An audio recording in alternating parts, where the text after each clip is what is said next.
4 minutes, give or take, after 10, and you are listening to, I've checked, James O'Brien on LBC, and we return our attention now to a story that just enduringly fascinates me. Not necessarily for the best of reasons, and it's probably going to involve a certain amount of indulgence of my inner Alan Partridge as well, because well, you'll find out why if you don't know already. Listen, if you've recently discovered this programme, or if you've been listening for a while and you've never rung in, it just occurred to me, we had so many first-time callers last week and yesterday, it just occurred to me that it might be worth me pointing out that this is going to be a conversation that you might well be qualified to contribute to in ways that I could only dream of.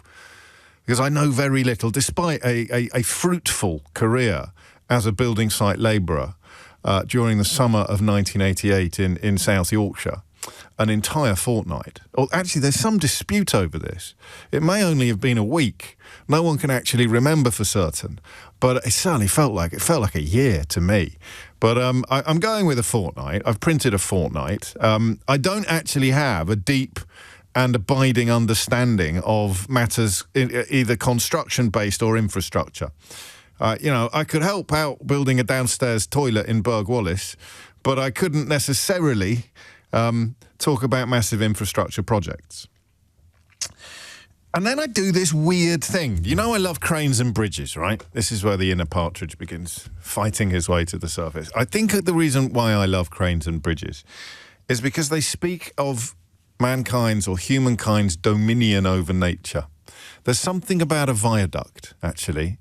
Let's hop over from two of the sort of key locales of my childhood. Let's hop over from Doncaster towards Stockport. And the viaduct, if you're driving into Manchester, the viaduct that cuts across that route into Manchester, the railway viaduct, is absolutely extraordinary. And don't even get me started on aqueducts, where you actually have a canal on a bridge.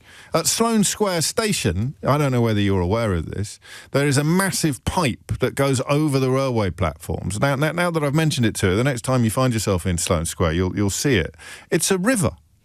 It's a river that has been rerouted through a railway station, which involves just running it through a massive pipe.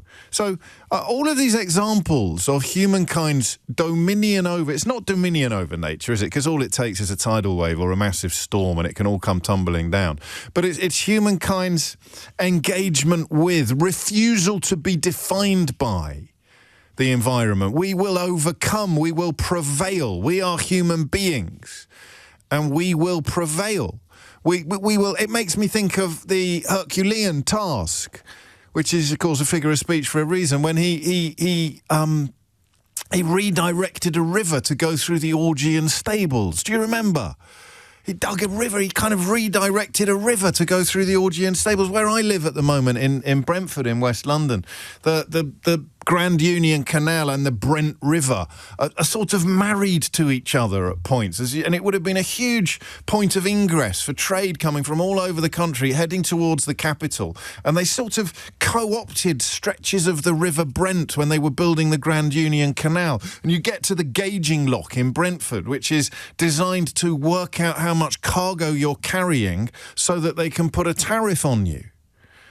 Do you know, I intended to start the programme by comparing the United Kingdom to other countries, but of course I've just been reminded that we kind of invented this sort of thing in the modern world.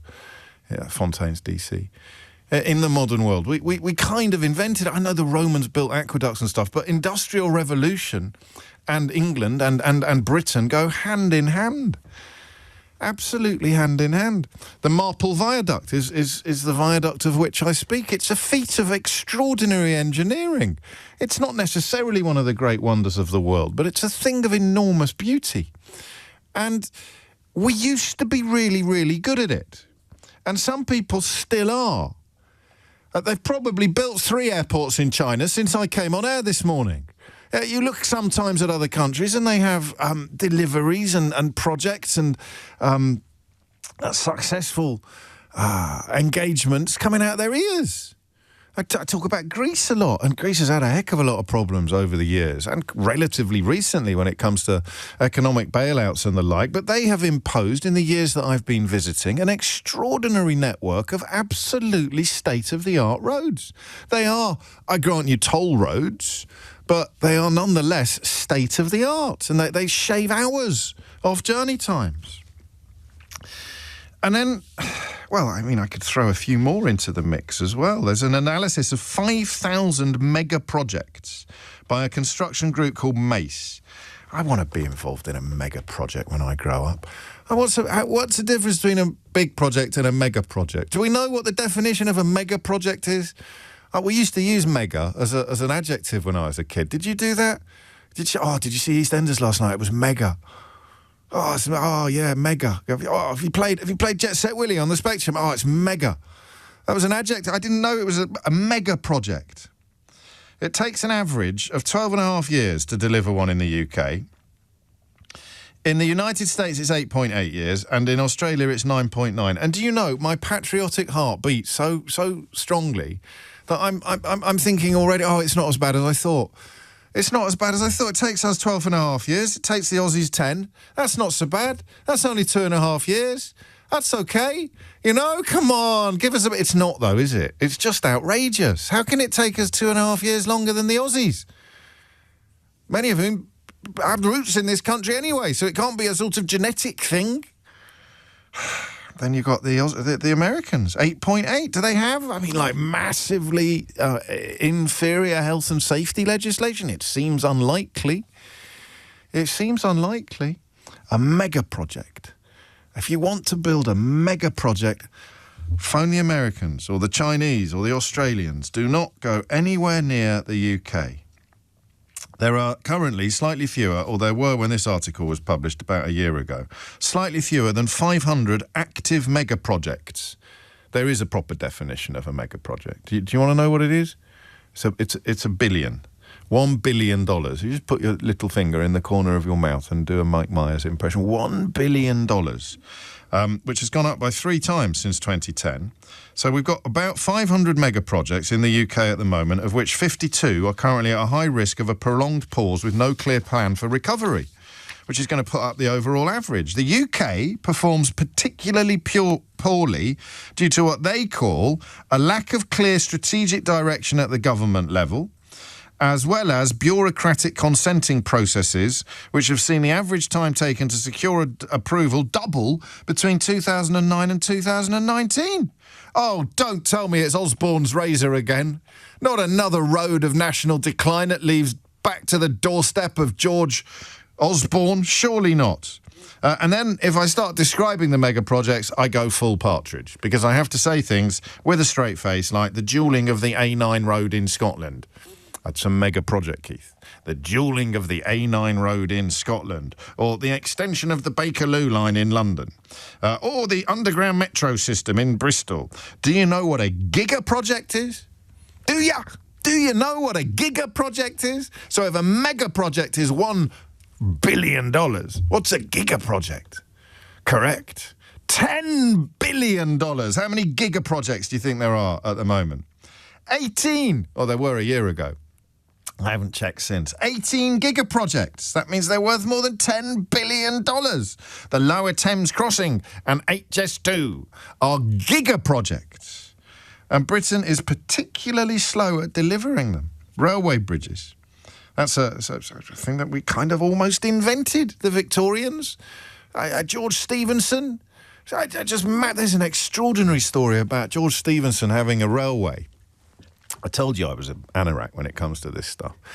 They found a bridge when they were developing somewhere in West London, down near Paddington, I think, in the Paddington Basin. And there was this bridge. Come here, this is really interesting, right?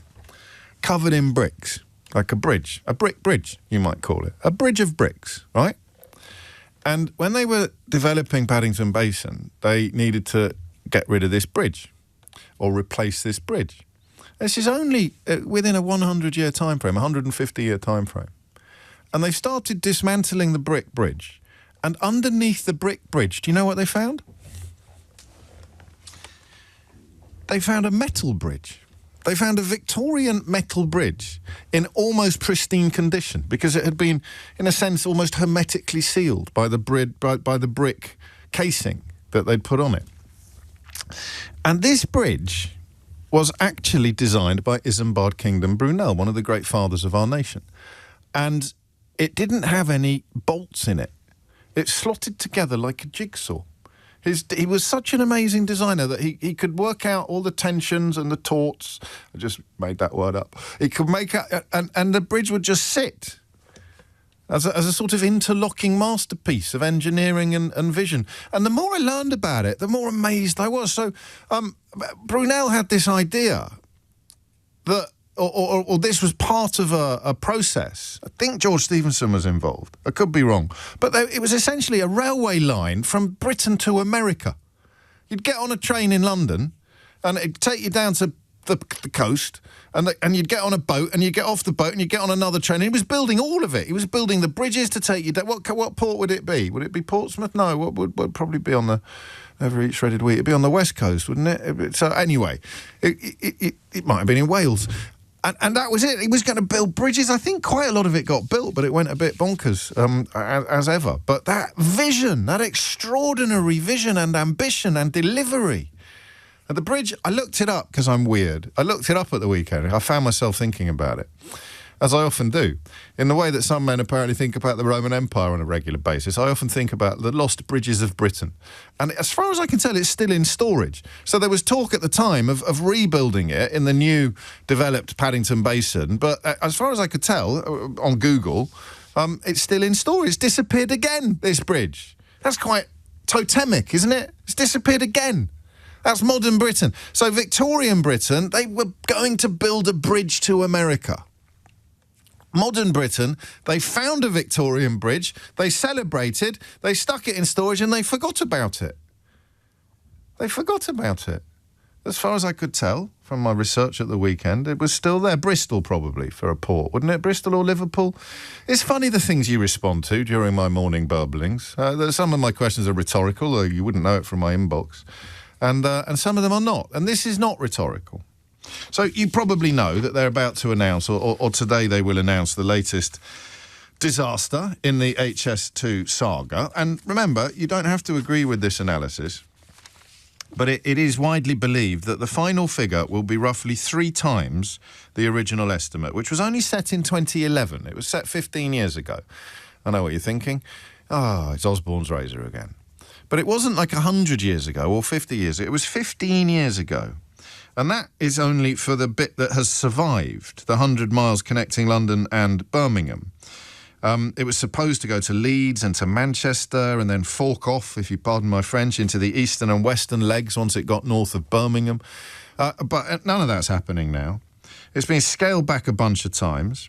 It's probably going to be announced by Heidi Alexander today that it is being scaled back or pushed back again. The timetable might see the first train run in about 2035 at the moment. They're going to announce that they'll probably slow it down, which is fine, because it was never about making the journeys shorter, really. It was all about increasing the capacity, although you could be forgiven for not knowing that from the way it's been covered by many, many, many people. The thing that can't be disputed is the tripling, give or take, of the original cost. So there are 2 abiding stories here, right? Number 1, it's taken 3 times, it's cost 3 times more than it should have done, right? And number 2, it's taken God knows how much longer than was originally estimated.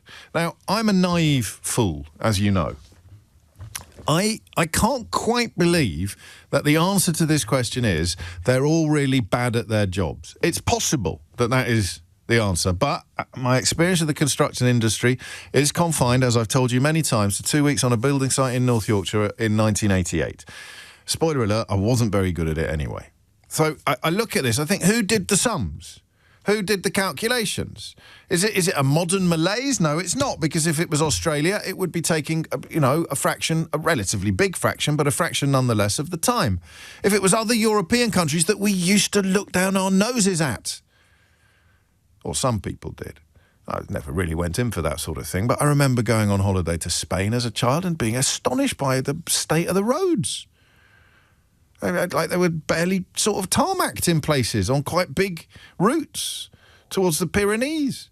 And now continental Europe has, I would argue, a better record of delivering on infrastructure than we do. I would argue that, because that's going to be part of the question that I'm about to ask you.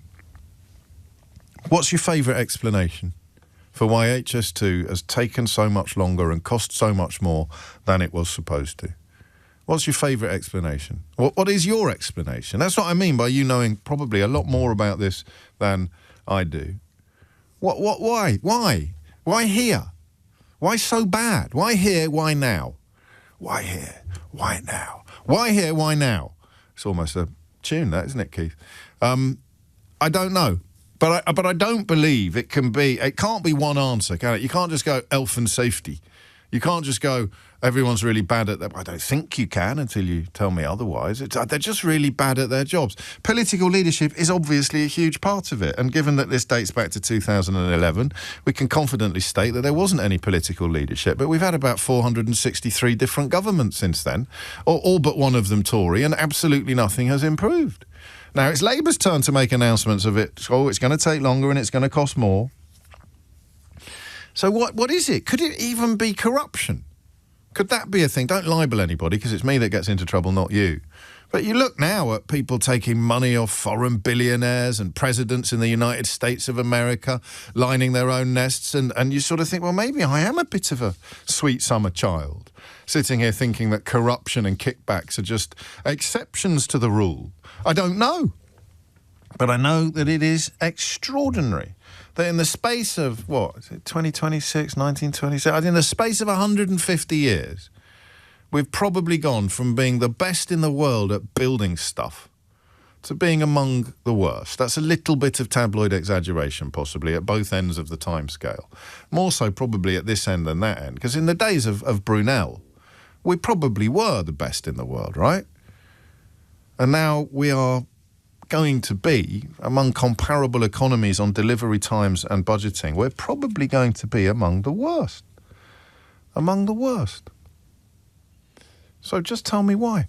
And the reason I began this morning by pointing out that you might not think of yourself as someone who rings into the programme habitually or naturally, and you're sitting there now going, oh, this is actually my neck of the woods.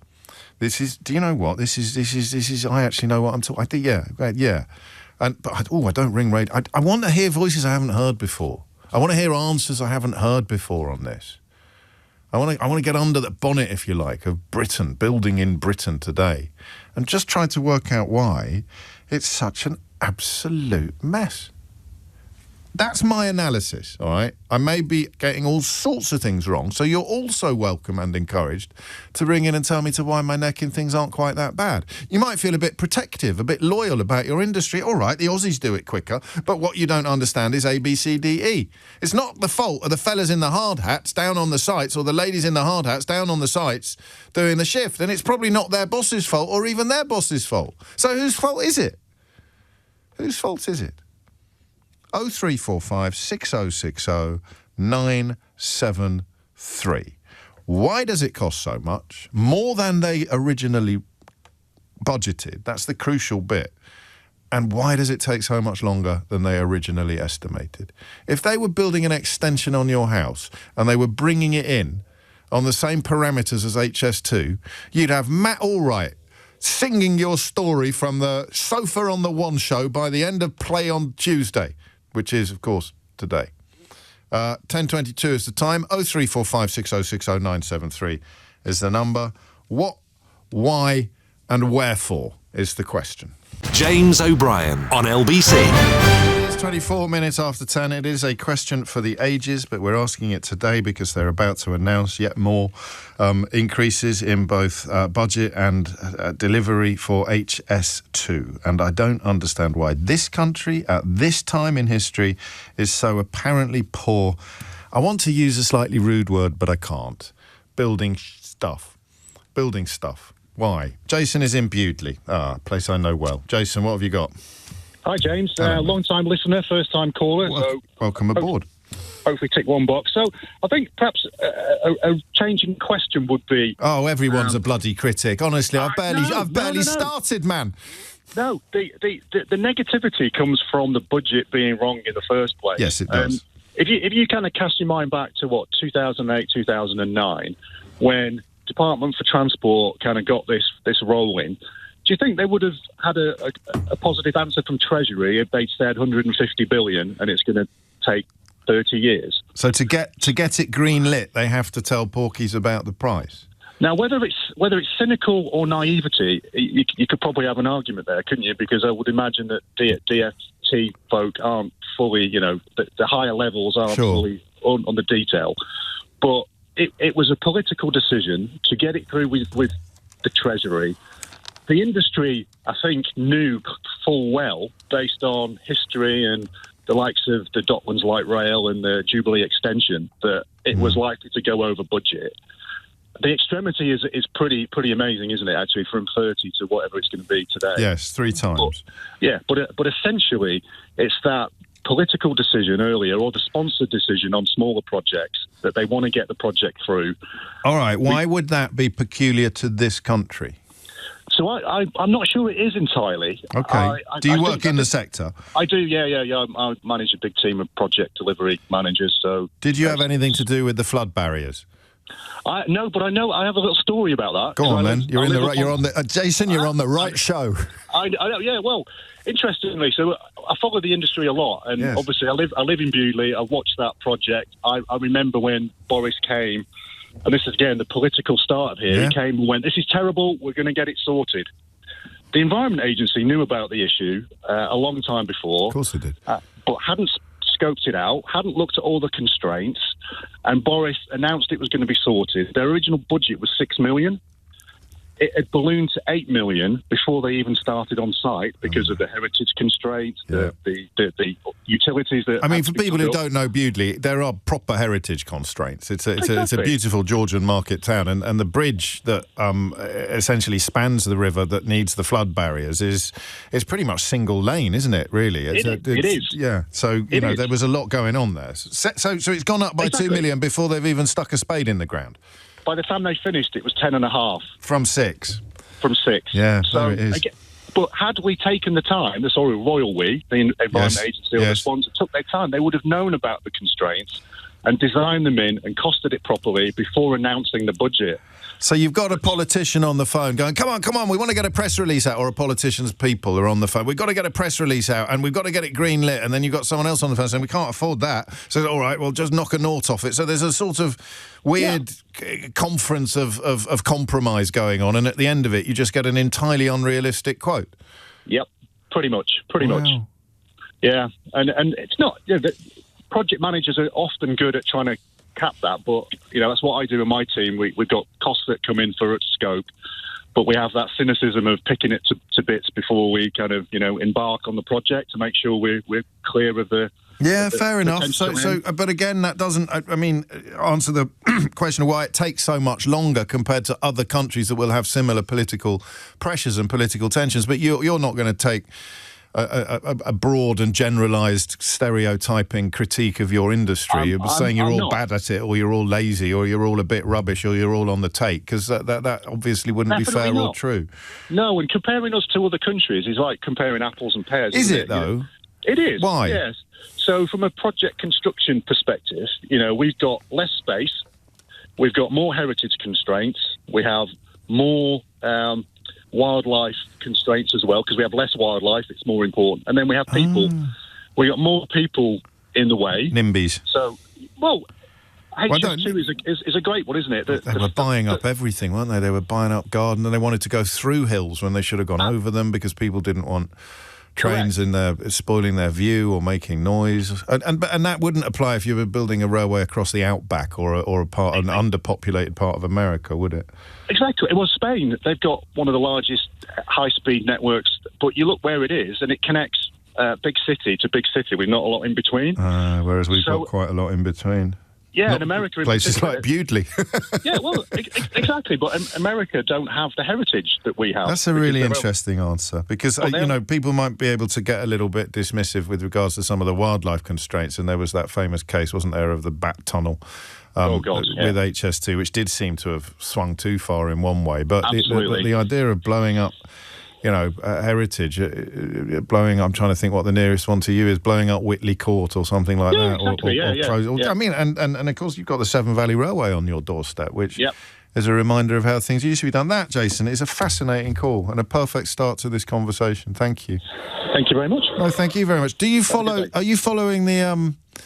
It's gone a bit niche, this, hasn't it, this conversation? But are you following the big house that Stanley Baldwin used to live in, just on the road between you and Haberley? Ribsford, yeah. That's a story, isn't it? It is, and it's a challenge, isn't it? Again, the buyers on that knew it was a heritage issue. Right. The planners didn't help with helping get planning permission for something that was commercially viable. Got it. And now they're trying to sell it off into chunks for individual houses. I think they might have found a buyer from the hotel industry, actually. Oh, okay. That could have been overtaken by events. But it's a good example of what you're describing, because it's Stanley Baldwin's old house, so three-time Prime Minister, probably Bewdley's most famous son, as opposed to Sir Rowland Hill, who is Kidderminster's most famous son. And it would make doing it up or changing it or doing it on a small scale. It's not a mega project or a giga project, but there will be concerns that perhaps would be less acute in other countries. I told you this was going to be fascinating, and if I'm the only person that thinks so, well, that's fine by me. Here's Dominic Ellis with your headlines. James O'Brien on LBC. It's 10:34. You're listening to James O'Brien on LBC, where I'm quite fond of a flowery language, don't you? I like to think of conversations like this, and Jason in Bewdley just smashed it, didn't he? Absolutely nailed what I'm about to say. What you do is you assemble a tapestry of anecdotes. The plural of anecdote is not data. It's one of my favourite mantras. But in this job, occasionally, a subject comes along where you assemble a tapestry of anecdotes, and at the end of it, you've got a much more comforting blanket of understanding than you had before, albeit that it's a tapestry of anecdotes. Fact-based, evidential anecdotes. But none of them are going to necessarily completely account for the big question. It's lots of little answers. I loved this from a man whose name I very nearly just said out loud, despite him sending 2 messages subsequently saying, please don't say my name. So that was close. Don't say my name, please, James, he says. I'm an ecologist working on a large infrastructure project. We have environmental laws which often get blamed for holding up projects, but in reality it's poor planning at senior levels. At the moment, this project is wanting to clear a whole lot of vegetation, and we've had to tell them they can't for a large majority of the space due to nesting birds. This could now delay the project by 6 months, and ecologists/wildlife laws will get the blame. In reality, they should have organised vegetation clearance for December, when 99% of the birds aren't nesting, and there would have been 0 delays. You see what I mean about a tapestry of anecdotes? That's just really interesting. And some more good news. If you're coming at this as I tend to from a sort of strangely patriotic position, I'm afraid, says Will, that the last caller wasn't quite accurate. For once, this is not a uniquely British phenomenon. It's a malaise across Europe. The Rijksmuseum renovation in Amsterdam, 5 years late, nearly twice its original budget. Oh, Lordy, you've dropped this one on me. The Hamburg... Wait there a second. Philharmonic Orchestra, Germany's iconic concert hall, where the cost has increased by nearly tenfold. And then in Finland, you have the Olkiluoto 3 nuclear power plant, which is coming in at the moment about a decade late. So that's quite comforting, in a way, if you were worrying about this being a peculiarly British disease. Well, it is to me, at least. Gareth's on Mersey Island. Gareth, what would you like to say? Good morning, James. Hello, great show as always. Very kind. I know. I was compelled to phone in, and ironically, I'm currently driving to a rail site as part of my job. So I've worked for the last 12, 13 years for a company. I won't name the company, but yeah, well, we supply materials into the water rail industry. And in the last 2 years, I have supplied the exact same order 3 times to the exact same HS2 site because each time the deliveries arrived, they have lost it. No. Yeah, honestly, James, this is, again, I mean... How big is it physically, without giving away too much of identifying details, in terms of, monetary? No, like double-decker buses or something like that. How big is it? Oh, the site? Yeah. No, the delivery, the thing you dropped off. Oh, sorry. Oh, it's a 43 tons of material each time. 43 tons. It's an entire lorry that has to be unloaded on site with a crane. Well, lose is a bit of a euphemism, isn't it? No. I have had, being in the industry so long, you sort of get to quite good working relationships with contractors and managers on site. Of course. And I have physically had them ring me up and go, Gareth, I won't use the language they use, but Gareth, we have lost the order. Can you take my company card details and can you do another 25 grand and can you send it out again? We've lost it. Lost it. How do you think they can lose something so enormous, mate? Because there's, again, being on these sites and sitting in... It'd be put meetings, down somewhere over there and that he's gone off on another job. And another contractor's wanted to nick a little bit of it for his job. Yeah. A bit's got damaged and we've sent some to another site but we've not told anyone. I mean, to be honest, I opened the programme today by telling the story of a lost bridge. They managed to lose a bridge in Paddington Basin, an Isambard Kingdom Brunel bridge. They just built over it. So, I mean, anything can happen. No, I mean, I've sat, genuinely, I've sat in meetings with 20 project managers, site managers, architects, estimators, and there's, at the end of the meeting, no one still knows what they're doing. No one's any further ahead. It's just a massive confusion, James, and there seems to be more senior managers involved than anything else. Yeah, tell me about it. So I just think in the scheme of things, my drop in the ocean of 75 grand. Yeah, of course. But that's probably going to be multiplied hundreds of times by other companies. And is there any surprise it's billions over budget? Because the wastage is phenomenal. Because nobody's ass is on the line, to coin a phrase. Has it got, over the 15 years you've been doing it, have things got better, worse, or stayed roughly the same? Probably slightly worse. Right. I think because I think larger projects are now scrutinised more as to where and what they're spending money on. Yeah. But in turn, that then just makes things more complicated. Projects then take longer.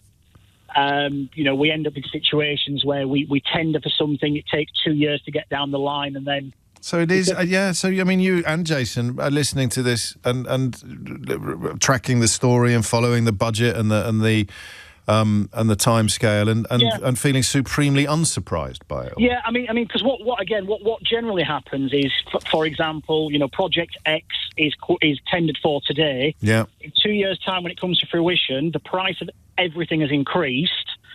But because it's increased, you've then got to go back to square one and start the tender process all over again. God.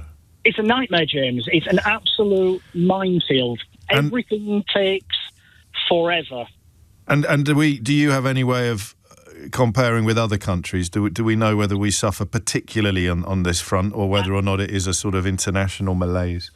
If I'm honest on that front, I haven't. I've never done any work outside of the UK, so I pass on that one. Fair enough. Other people will be qualified, of course, to contribute those answers. Gary, thank you. 2 calls there that have absolutely nailed the reason why I find this so interesting. And you must.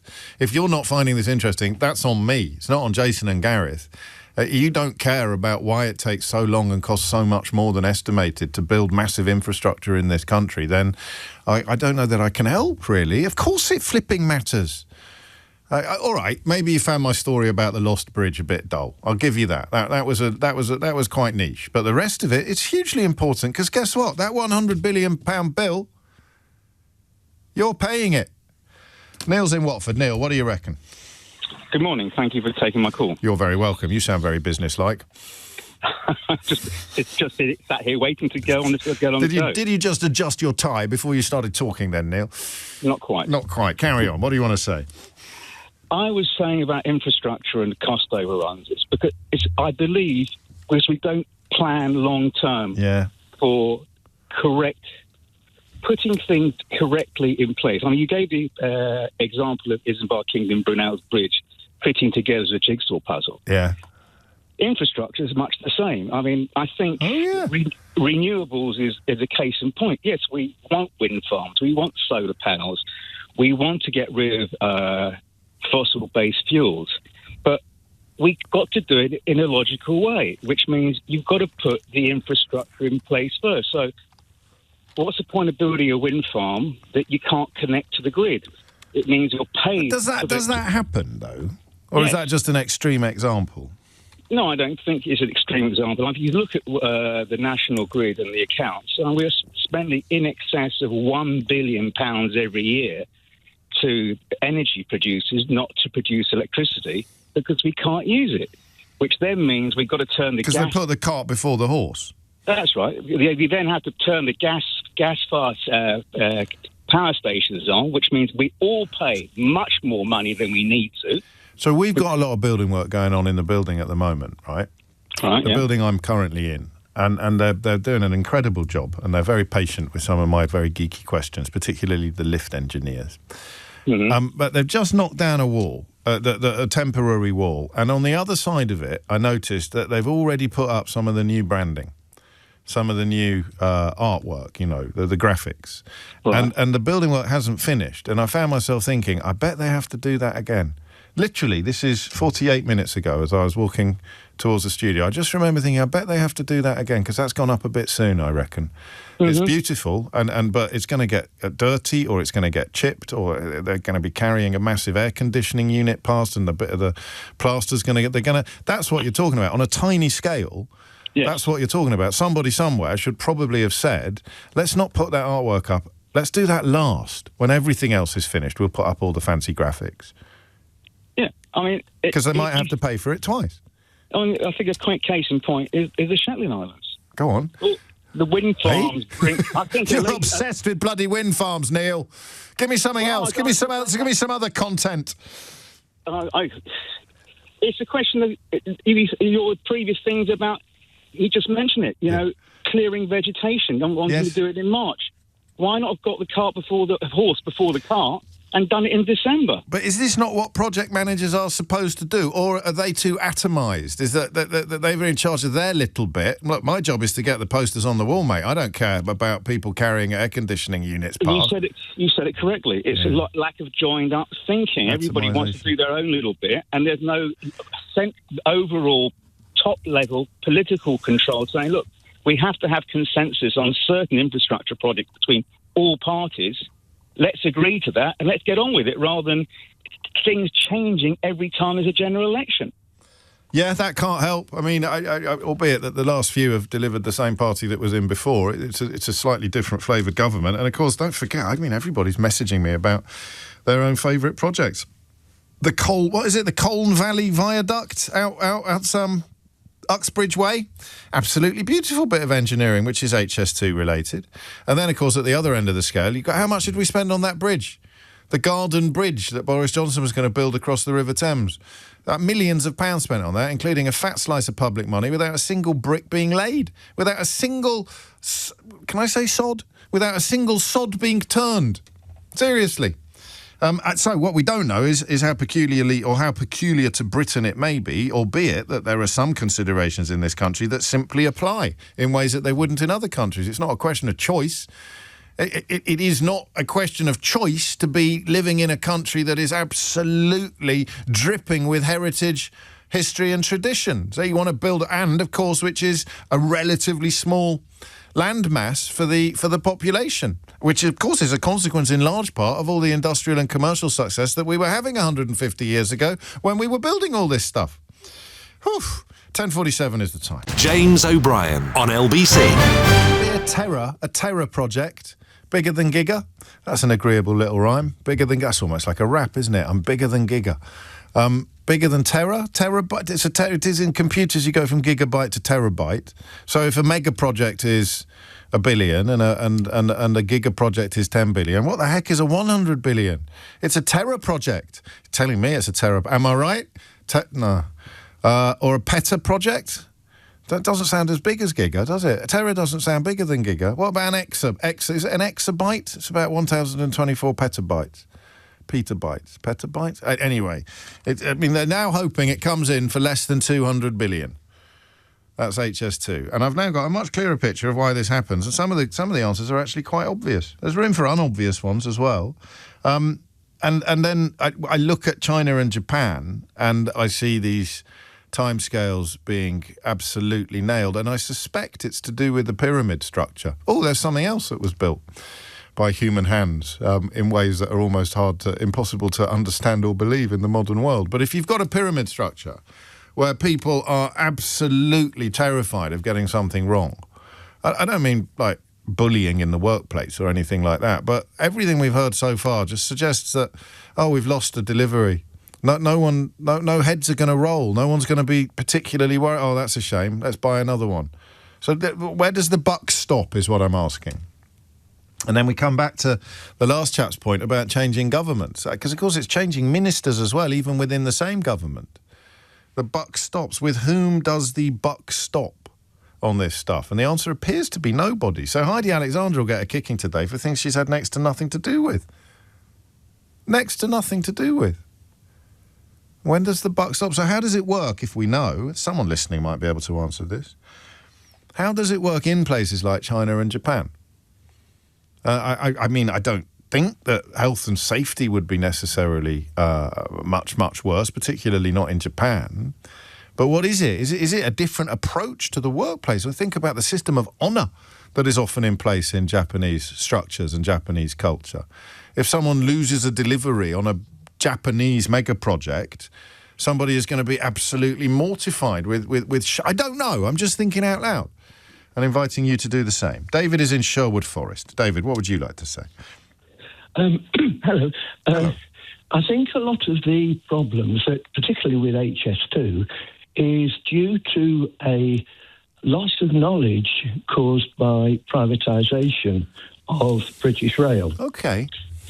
Now, if you think back over the 20th century, the beginning of the 20th century, the railway line was built from Old Oak Common up to Banbury, and it was finished around about 1911. Yes. Then you had, obviously, a break in the First War.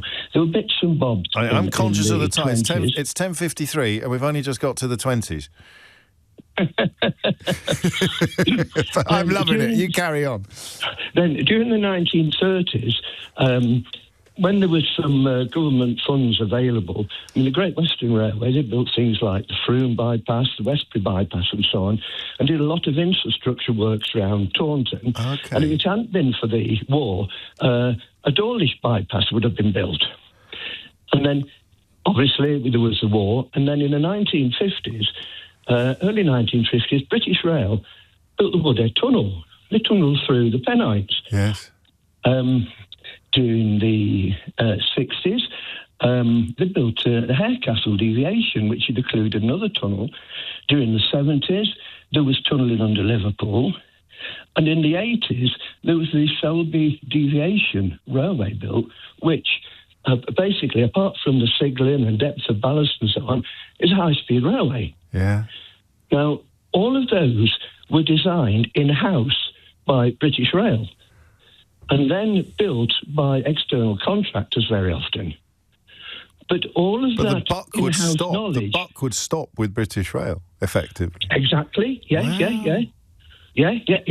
And all of that knowledge was lost with privatisation. Everything was fragmented so much that... nothing could get done in the same way as it was. There's also a decline in specialism under your analysis. I think this is part of what you're driving at, isn't it? So who are you hiring to do this? Well, they were building a power station last year, whereas if it is all under the umbrella of British Rail, then the people at the top of the tree work exclusively and eternally on railway infrastructure. That's correct. That's correct. I mean, you just mentioned about power there. I can't remember how many years it is exactly now to get a power input from the grid to a railway substation for an electrification scheme, but you're taking years. Back in the 1950s, British Rail made a decision in 1956 to change from a 1500-volt DC overhead system to a 25,000-volt AC overhead system. And everything... Well, the first trains ran in passenger service 3 years later. Wow. It'd be impossible to do that now. I can't conceive of it being done now. We'd still be talking about it after 20 years with the budget going through the roof and people still standing on the platform waiting for the train to turn up. Are you an amateur enthusiast or did you work in the sector yourself, David? I worked in British Rail for 30-odd years, I thought you might have done. Yeah. So again, all my callers today, you are the least surprised people in the country when you hear announcements like the one we're going to hear today about £100 billion and massively over schedule as well. Are you talking about someone being responsible? Yes. Took the whole of the East Coast Mainline electrification scheme. Yes. There's a single guy, a project director called Don Heath, who was responsible for delivering that scheme. Whereas who is the king of... Get the kick. Was it really? And that was known within the industry, even if it wasn't necessarily known to the public. And there's nobody on that particular hook for HS2. There's nobody to whom we turn and say, well, you fluffed this one up, didn't you, pal? Well, there wasn't, but they've brought in now the guy who was responsible for finishing off what's now the Elizabeth line. Oh, yes. Yes. Well, but that's, I mean, actually, would the Elizabeth line count as quite a successful project? Yes. Now this is all so we finished. can do it. Obviously, it was delayed. Yes. But yeah. So we can. Oh, yeah, all right. It's not as big, obviously, as HS2. David, you're a gentleman and a scholar. A scholar of the railways, actually, and what a wonderful thing that is to be. Honestly, I could have carried on. You missed out Dr. Beeching, David, but that's got nothing to do with infrastructure, has it? No, not really. No, in fact, no, I'm just pointing out. But someone actually, what's often not realised and is overlooked is that Beeching did a lot to restructure the railways internally. Okay. And so having something like the centralised BR Projects organisation, that didn't really exist before Beeching. Okay. God, you do know your stuff. You should write a book. Have you written a book? No. You should write. Why do you say it like that? Any old sausage can write a book these days. I've written 3. I'd read it, David, and I'd stick a quote. I'd write a quote for the cover for you as well if you were to put pen to paper to record your knowledge and understanding of this, because it is such a huge part of British heritage, the railways. It's such a huge part, and now it's become not a laughing stock, of course, but when we look at stories like HS2, it's become almost a white elephant in some ways, and it shouldn't be. I've got a much better understanding of it now than I did before. If I told you that I had a full switchboard and I have got an appetite to carry on with this conversation, what would you say? I'm just trying to look at my colleagues. Yeah, all right, I grant you it's a little bit niche, but it's not niche, is it? It's 100 bits. It's your money, Keith. This is where your taxes go, Eleanor. How can you not care more about all of this? But I concede that there is an announcement coming, which may give us an opportunity to return to some of this territory, and it is not necessarily the kind of radio that explains why our listening figures are currently breaking all the records that this industry has ever seen. It's coming up to 11 o'clock. Choo-choo! James O'Brien on LBC. It is 3 minutes after 11, and you are listening to James O'Brien on LBC, where we move on. Now to new territory, although I might still read out a couple of the messages that have come in with regard to the last question, particularly projects that actually have gone quite well. People have got favourites. Are you familiar with the Falkirk Wheel? Have you ever come across the Falkirk Wheel? Falkirk Wheel's incredible. It's about 25 years old now. There used to be 11 locks, canal locks, linking 2 canals together. So to get from one canal to the other, you'd go up or down 11 locks. And they replaced it with a wheel. You think I'm making this up, but you'll Google it and you'll have a look at it yourself, and that's in Scotland. So you drive your boat, if that's the correct term, you sail your canal boat, into a sort of trough, as it were, like a lock, but it's like a mobile lock. And then the gate closes behind you, as it would on a normal lock, and then it rotates and takes you down to the next canal. I mean, it's an absolute masterpiece. We can do it. I don't know whether that was over budget or whether it was on schedule. Anne in Pill has sent me a lovely message. She says, my husband Graham has just told me that the TransPennine upgrade is being run in-house by Network Rail and is on target and on budget, but it never gets the publicity. And Anne's husband Graham was a train driver back in the day. And, of course, it doesn't get the publicity. You bring it in bang on time, you're going to get a fraction of the front pages that you're going to get if it is 10 years over budget and 10 years over schedule and twice the original budget. Right, pause. Should we do an Etch-a-Sketch? Sometimes I feel that when we move from one topic to the next, we must do an Etch-a-Sketch. We must Etch-a-Sketch our minds. Do you remember the Etch-a-Sketch? You remember the Etch-a-Sketch when you do a nice drawing with twiddle your knobs? So is that where you started, Keith? Is that how your career began? Twiddling the knobs on your Etch-a-Sketch and then deciding that's what you wanted to do for the rest of your adult life. And look at him now, twiddling knobs on the biggest show in town. So when you've twiddled your knobs on your Etch-a-Sketch, do you remember? You tap the back and you give it a shake, and then it's completely clear again. And sometimes I feel when we move from one topic to another, we should do a bit of Etch-a-Sketch, shaking, and indeed tapping. It's the Etch-a-Sketch Tappers and Shunters Club, for those at the back. Because this is completely different, and I find it equally fascinating, but for completely different reasons. The age of criminal responsibility in England and Wales could go up from 10 to as high as 14. And remember, none of this is certain. It is a consideration that the government is currently making. In Scotland, if you are under 12, you cannot be charged with criminal offences. A UN report has recommended increasing the age of criminal responsibility to 14. It's on David Lammy's desk. It is part of the consideration process that gave us news yesterday of a possibility that parents would be jailed if they repeatedly stopped their children from breaking the law. I don't know about that. I nearly did that on the show yesterday, but I couldn't see a clear way into it because every case would be so different. And many parents whose children have committed crimes, even children who are, quotes, out of control, end quotes, bring misery and heartache to their parents. The idea that they're not doing enough to stop it. And then you have the idea of two houses on the same street, both containing a repeat offender child. One set of parents is absolutely irresponsible and part of the problem, and the other set is tearing their hair out on a day. Do they both deserve to go to jail? Do you see what I mean about it being a tricky one? So we may get onto it if you can think of a better way into it than I've managed to. But the idea of a criminal age of responsibility, and I think I'm going to do this really simple.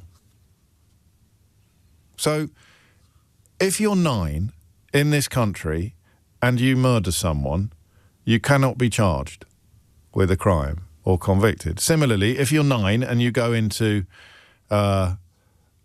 what's the shop you think of now? And if you were going in to buy sweets, is there a shop that you think of to buy sweets? It was Woolworths when I was a kid, or W.H. Smith. That's kind of, go with Smith's at the station. You go into Smith's at the station, and you nick a Tony's Chocolonely bar. You can't, if you're 9, be charged. I tell you what, I wish I'd known this when I was 9. I lived in constant terror of being arrested on my shoplifting. It's a joke. It's a joke. Honestly, can't say anything in this country anymore without being. In Scotland, it's 12, so you would be unable to be charged in Scotland if you committed a serious crime, even at the age of 11 years and 364 days. And it is a reminder of complete arbitrariness, isn't it? It's completely arbitrary. It's like age of consent, which in dim and distant times and some American states today, the age of consent is like eye-wateringly low in ways that modern society recognises as being entirely inappropriate. And yet, in some ways, criminal responsibility is identical. You know some 10-year-olds, right, who have what you might call an emotional age of 48. You could imagine them sitting at home with their slippers on, smoking a pipe and watching One Man and His Dog. And they're 10. And then 54-year-olds who have an emotional age of about 9. Some of them present radio shows. But so do you see what I mean about it being completely arbitrary? Like the age of consent for sex, is that some 16-year-olds who are incredibly mature and ready for relationships, and some 16-year-olds, some 55-year-olds who aren't. So it is one of those things where whatever society is becomes relevant, becomes clear. You need society to make these decisions. My youngest in a politics A-level at the moment. Good luck to anybody else in the same situation, A-levels-wise. But that Thatcher quote came up last night at dinner, the one about there being no such thing as society. And it was slightly misrepresented at the time. I think it was an interview with Woman's Own, and the point she was making was very different from the point that her critics hung around her neck. But it was still a slightly callous intervention. But the point she was saying is that society doesn't decide what the age of consent is. People do. There is no such thing as society, she said. There are just people and individuals. And yet it's almost the opposite of believing that something can be greater than the sum of its parts. So society decides when it is legal for you to have sex. And society or government decides, a democratically mandated government decides at what age you should face charges for stealing or hurting somebody else. It was 8 before 1960. What's the number that makes you balk during this introduction? What's the number now that makes you balk? So I say, it was 8, and you go, oh, that's not right. And then I say, they're thinking of raising it to 14, and you go, oh, that's not right either. Do you see what I mean? A 7-year-old, can a 7-year-old really understand? And then, of course, you have to recognise the dangers of generalising. So you have to say, can the average 7-year-old really understand the relationship between actions and consequences? If a 7-year-old hits a friend over the head with a brick, does that 7-year-old bear the same sort of responsibility as a 17-year-old? You don't need to have a degree in physics to know what happens when you hit somebody over the head with a brick, but if you do it when you're 7, you don't face any real legal jeopardy, consequences. I mean, I'm sure social services would get involved. But you do it when you're 17, you're going to jail. You're going to a youth offenders institute. So I just want to know why you think it should be the age that you think it should be. That I think is the question that really interests me. If you did commit crimes when you were, let's say, under the age of, let's say 12, because that's what it is in Scotland at the moment. So you committed crimes before you were 12. Hand on heart, did you understand what you were doing? 0345 6060 973. Hand on heart, did you understand what you were doing? Okay, that's one way into this. For most of us who are not juvenile criminals, I think the way into this is really, really simple. At what age do you think a human being should become criminally responsible? So at what age should a human being who hurts someone or steals something be punished by law in this country?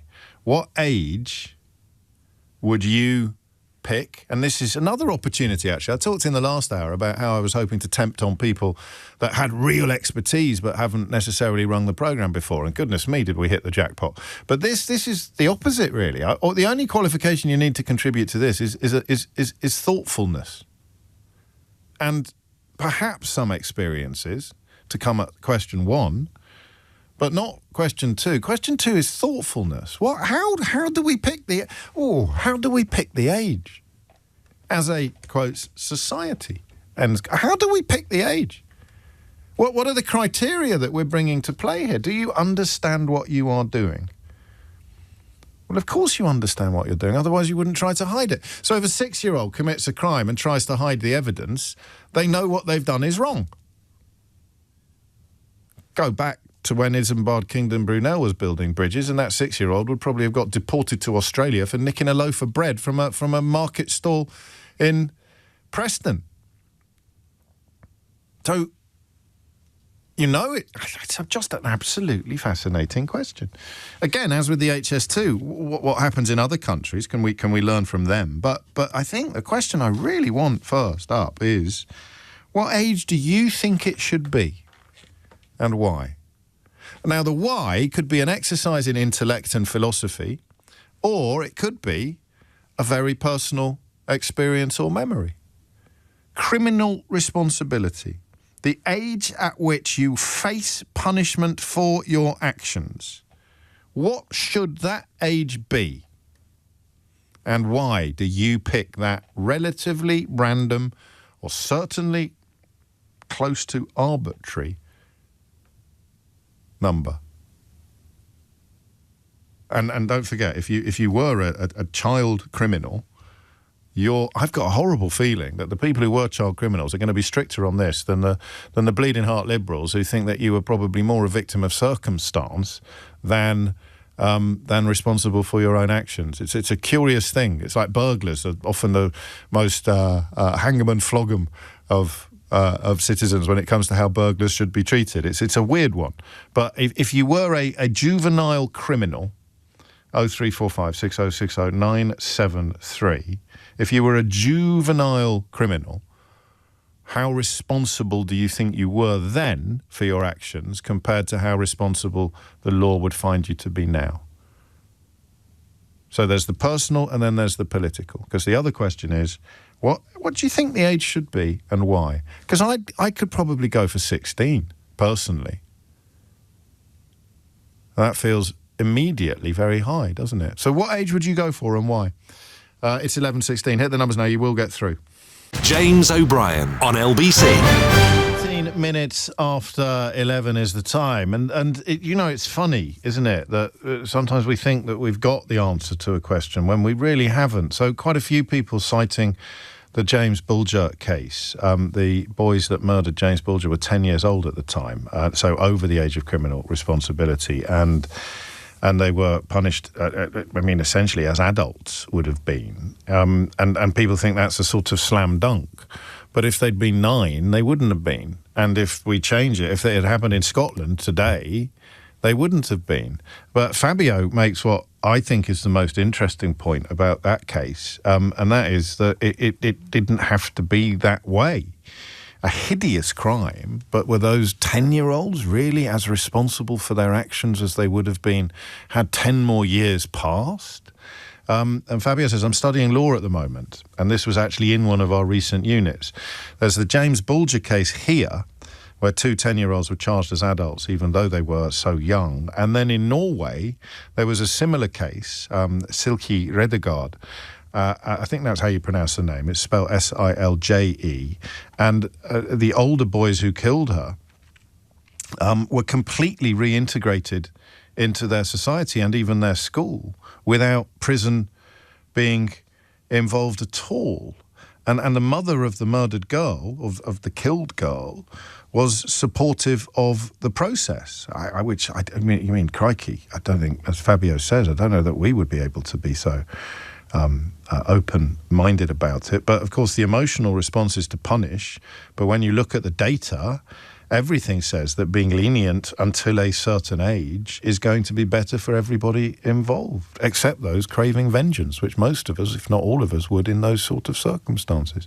So where would you put the age of criminal responsibility? And crucially, I think, why? Why that number? Why that age? Because it's bonkers when you stop to think about how completely arbitrary it is. China is in Woking, which is geographically challenging, but in terms of nomenclature, absolutely correct. China, what would you like to say? Good morning. Hello. I've never spoken to you before. I've spoken to some colleagues of yours. Well, this is the big time now, China. Thank you very much. I think you're wrong. What about? I haven't said anything yet. About age appropriate versus right versus wrong versus the age of a child. So whether the child is 10 or 12 or 14. Yes. I'm a retired appropriate adult, and so I dealt with children who were brought into custody who had allegedly created a misdemeanour. And some of those offences are very serious, and I covered 2 custody suites within an area. My youngest child I dealt with, and 90% of the children I dealt with in custody were male, and this child was 12.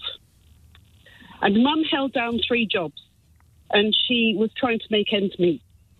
And this child was a recurring child, and he was constantly coming to my attention when I was on duty.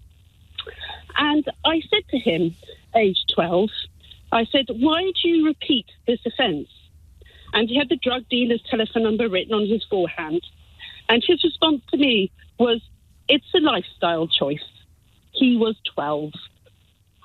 The age for committing a crime must remain at the age of 10. Because at 10 years old, you know right from wrong. And I spent a very long time doing this job, and I had to retire, which I didn't want to do. Right. Please, for goodness sake, take some sense in what you're saying today, James. I'm asking questions which you're answering with one compelling example, to which there will be plenty of counter examples as well.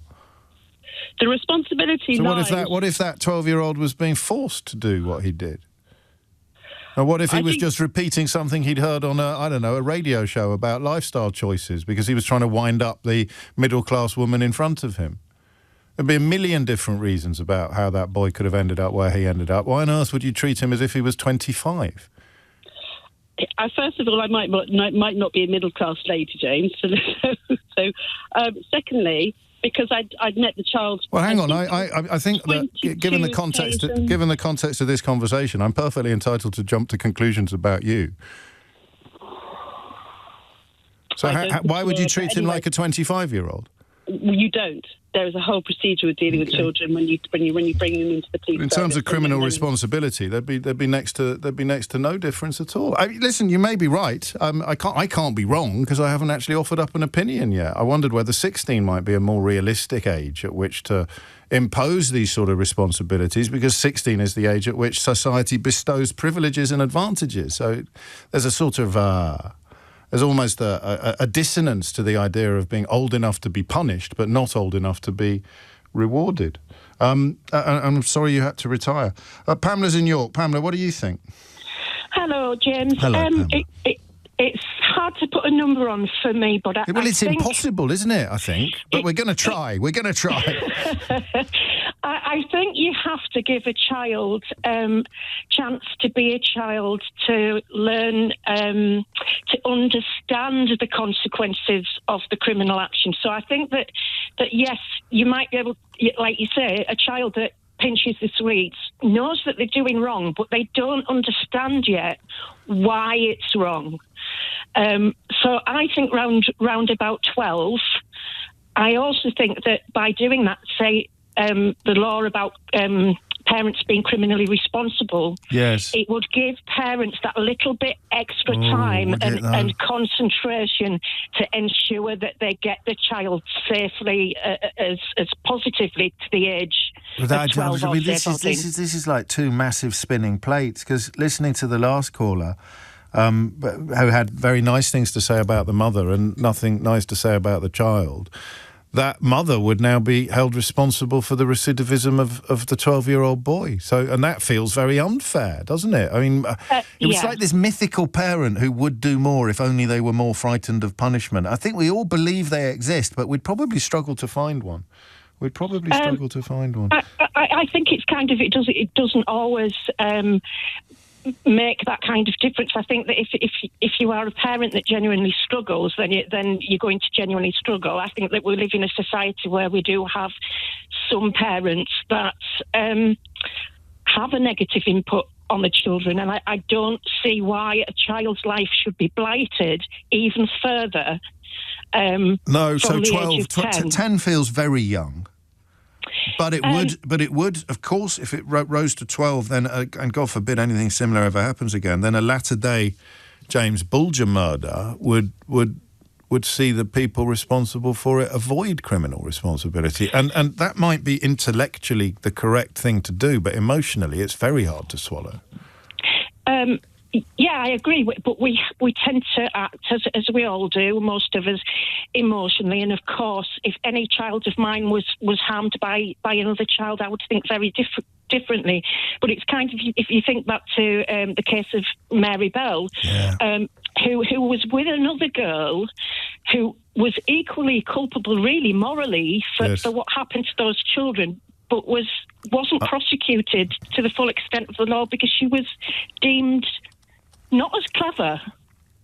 Is that right? I don't remember the full details of the Mary Bell case, but I know that Derek Bentley went to the gallows, didn't he? Because he was above the age that Christopher, his accomplice, who I think fired the gun, I think who actually fired the gun, his accomplice didn't go to the gallows because he was underage. So that's what I mean about it being arbitrary. Society has to stick the number somewhere, doesn't it? Yes. So why is it puberty? What's made you opt for 12?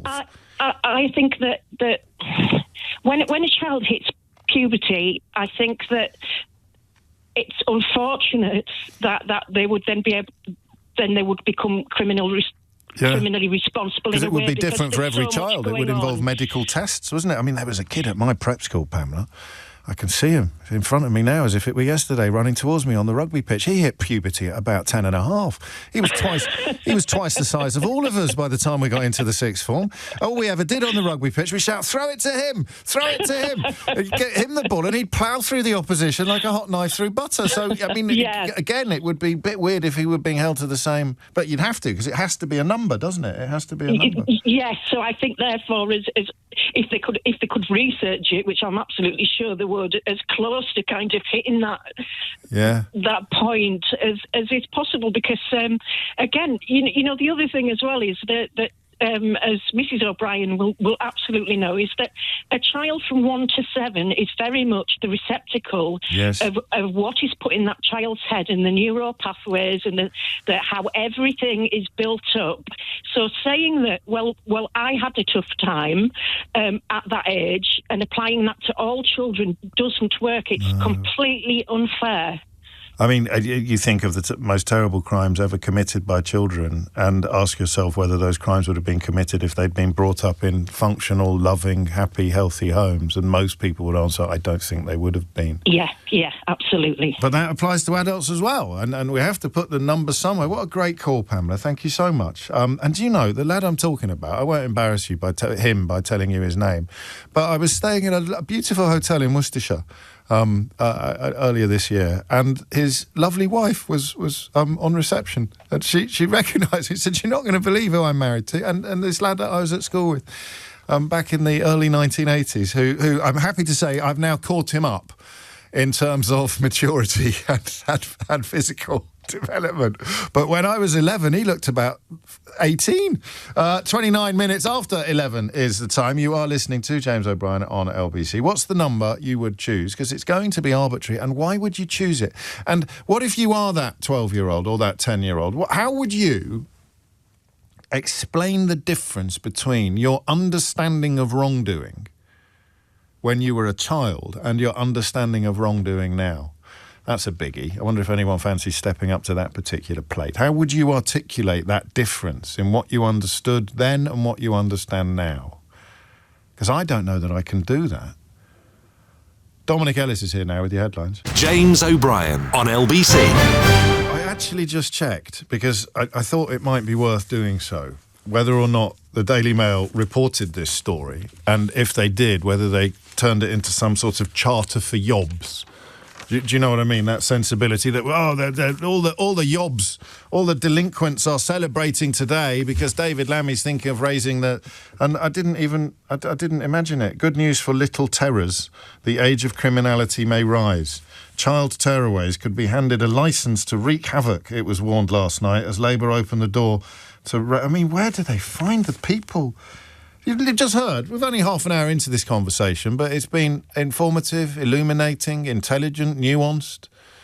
But no, in the land of the Daily Mail, child tearaways could be handled a licence to wreak havoc, it was warned last night. I'm just trying to find out who warned that and which what number Tufton Street they currently live on. But I can't be bothered because I want to listen to you. Mike's in Royston. Mike, what made you pick up the phone? Good morning, James. Yeah, it's about age of criminal responsibility. Yes. I'll be honest with you, I don't think there should be an age. It should be individualised. Now, when I was 12, I was a horrible little scrote, and I used to go around nicking bikes until I got caught. Now, I used to do horrible little things, and big things, right. and I knew exactly what I was doing. So I should have been, I went through the courts.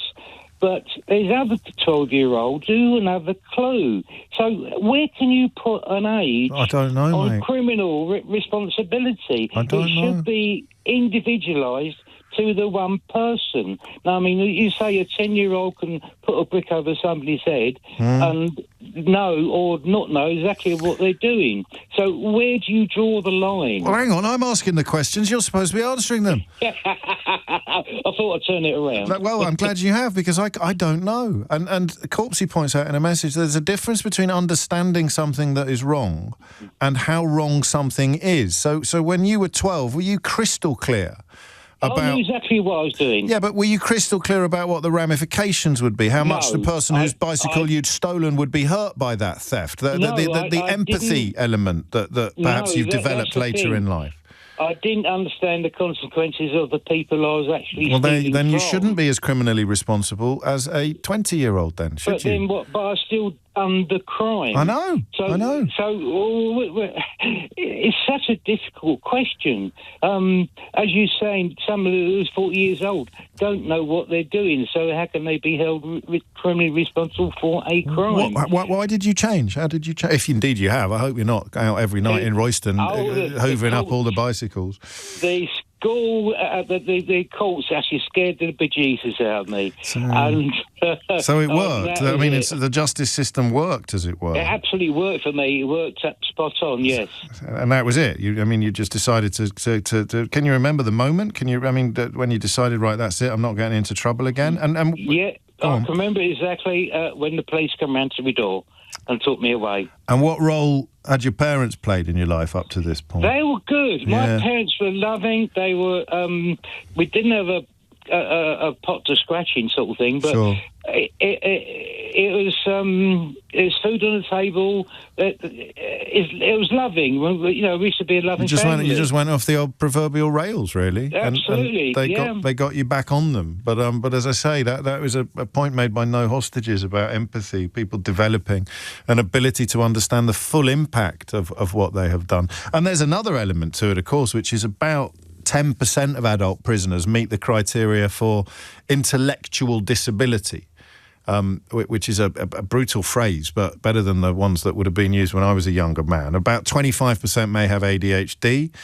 Broader neurodivergence figures could run as high as 50%. So the idea that intellectual and developmental issues can be assigned by age. When you're 14, you achieve a certain status or a certain point. They put it better than I do. Chronological age and developmental age don't always match. So that's part of it as well. Mike, lovely stuff. Thank you. Peter is in Stockholm. Peter, what would you like to say? Hello, James. Lovely to speak with you again. Likewise. So in mystery hour fashion, my qualifications here is I have a law degree from Uppsala University. Okay. And when we discussed this, I remember it was almost 20 years ago when I was a student. The age of criminal responsibility in Sweden is 15 years old. Yes. And it didn't raise any kind of discussion which we used to have in other topics. This is something that was sort of a given in Swedish society. And just recently, our center-right government has proposed to lower the age to 13. And so I have a few things I would like to say about this. I find it very interesting. So if you look at the UN Convention on the Rights of the Child, they say that the age should be no lower than 14. And the reason that they say that, and the reason it's 15 currently in Sweden, is that you look at you think of the child as below the age of 15 as lacking sufficient maturity, sufficient ability to think about consequences of their actions. Yes. And I think you can also couple this with what science says. You have prefrontal cortex maturity, which is the part of the brain that helps you to manage impulse control, long-term planning, and decision-making. Yeah. And the science says that that part of the brain doesn't fully mature until you reach the age of your mid-20s. 25, yeah. I nearly interrupted you then to show off how clever I am, but I waited for you to get there yourself. So, I mean, you would have to, following brain elasticity, you'd be looking at 25 as being the age of criminal responsibility. Yes, and I just want to bring up why they are talking about lowering it to 13. We have a very troubling development in Sweden where you have criminal gangs recruiting children below the age of 15 because they tell them that you won't go to prison and you won't suffer any consequences. We have it here as well. So the younger, as they're called, will carry the knife or carry the contraband on behalf of the elder. Mm-hmm. And this is very troubling, of course. I understand kind of where the government is coming from, but I think one part of the debate that's been held in Sweden when this topic has come up is that do you really want to put a young child in the company of other criminals, maybe older than themselves, and kind of go down a path where they might end up worse coming out of this, incarceration than they were when they went in. So I think that is really something to consider. And also, just a distinction I want to make. The age of criminal responsibility is 15. It doesn't mean that, at least in Sweden, that you can't commit a crime unless you're over the age of 15. Right. It just means that you won't be the consequences won't be prison or any fine, but social services will get in contact. So police investigation will happen even if you're below the age of 15, and the appropriate and suitable plans will be put in place. Now, you can, of course, debate whether social services are capable of if they have the means to properly, help that child who has committed the crime. But I think it's important to say that it's not that there are no consequences and you can just commit crimes willy-nilly. No, that's important. And then in the case of you may know how to pronounce her name better than I do, of Silje Redegard in Norway, where the age of responsibility is also 15. Her killers were 5 and 6, I think. Oh. They didn't just go back to normal life the next day, but they could have been 13 and 14, and they still wouldn't have been criminally responsible, but they had a lifetime of psychological evaluation and therapy. That Norwegian law did not allow the punishment of minors under the age of 15, but you could still be found responsible for a crime. Exactly, and it's the same in Sweden. Yeah, I don't know whether we should be more like Scandinavia, as I believe we should be in so many areas of life, or whether we should still be quite Roman or Anglo-Saxon in our outlook, because if it was your child, you'd probably be in favour of the death penalty for 5-year-olds. Although I have to say the mother of this little girl in Norway was an absolute model of compassion and understanding. It's a horrible, horrible story that I only read about relatively recently while reading up on the James Bulger case. There's a piece in The Guardian called "The Norway Town That Forgave and Forgot Its Child Killers," if you want to find out more about that story yourself. 11:42 is the time. It can go up to 30 for your sort of brain finishing its development. You stop growing. You could be as old as 30. I don't think anyone would argue that the age of criminal responsibility should be sort of 27, 28, 29. So why 13, 14, 15? Because it's got to be somewhere. Otherwise, you'd be prosecuting 5-year-olds for crimes, which again, perhaps some people could live with. Peter, thank you very much. Colleen is in Cambridge. Colleen, what would you like to say? Hi, James. Hello. Thank you for having me. You're most welcome. There's so much to say about this subject. It's really important. So to start off with, I think it should be 18. Wow. 18 is where we're allowed to vote. You're not allowed to own an air gun until you're 18. You can get married with your parents' consent at 16, but 18 seems to be the age. And that's not to say that young people who commit dangerous or violent offences shouldn't be incarcerated, but I think that they should be incarcerated in caring environments where they're looked after. I mean, obviously some children shouldn't be in society because they don't have the mechanisms or the control capacity to behave in the way that we would expect them to, but I think that we should reintroduce the Dolly Incapax rule. The which what? was introduced in. So it was introduced in 1215 under the Magna Carta in England. What's it called? The Dolly Inca Pax rule. Okay. And what it and at that time in 1215 it was any children aged 14 and up. So under 14, even in 1215, under 14-year-olds were considered to be children and not capable of making a criminal decision. But in 1968, they lowered that age to 10. From over an 800-year period, it was under 14. I mentioned the change in 68 in my introduction, but I didn't know it went back as far as it's Latin, is it? Dolly Inca Pax. Not. So what it means is that I'm trying to translate it. It cost my parents a fortune for me to know a few Latin words. The least you could do is let me. No, I can't. So it's Inca Pax is incapable. Yeah. And so Dolly would be like sorrow or harm, so it would mean you're incapable of causing harm. Well, so yes, but as the law progressed over the centuries and after 1968 until 1998, yes.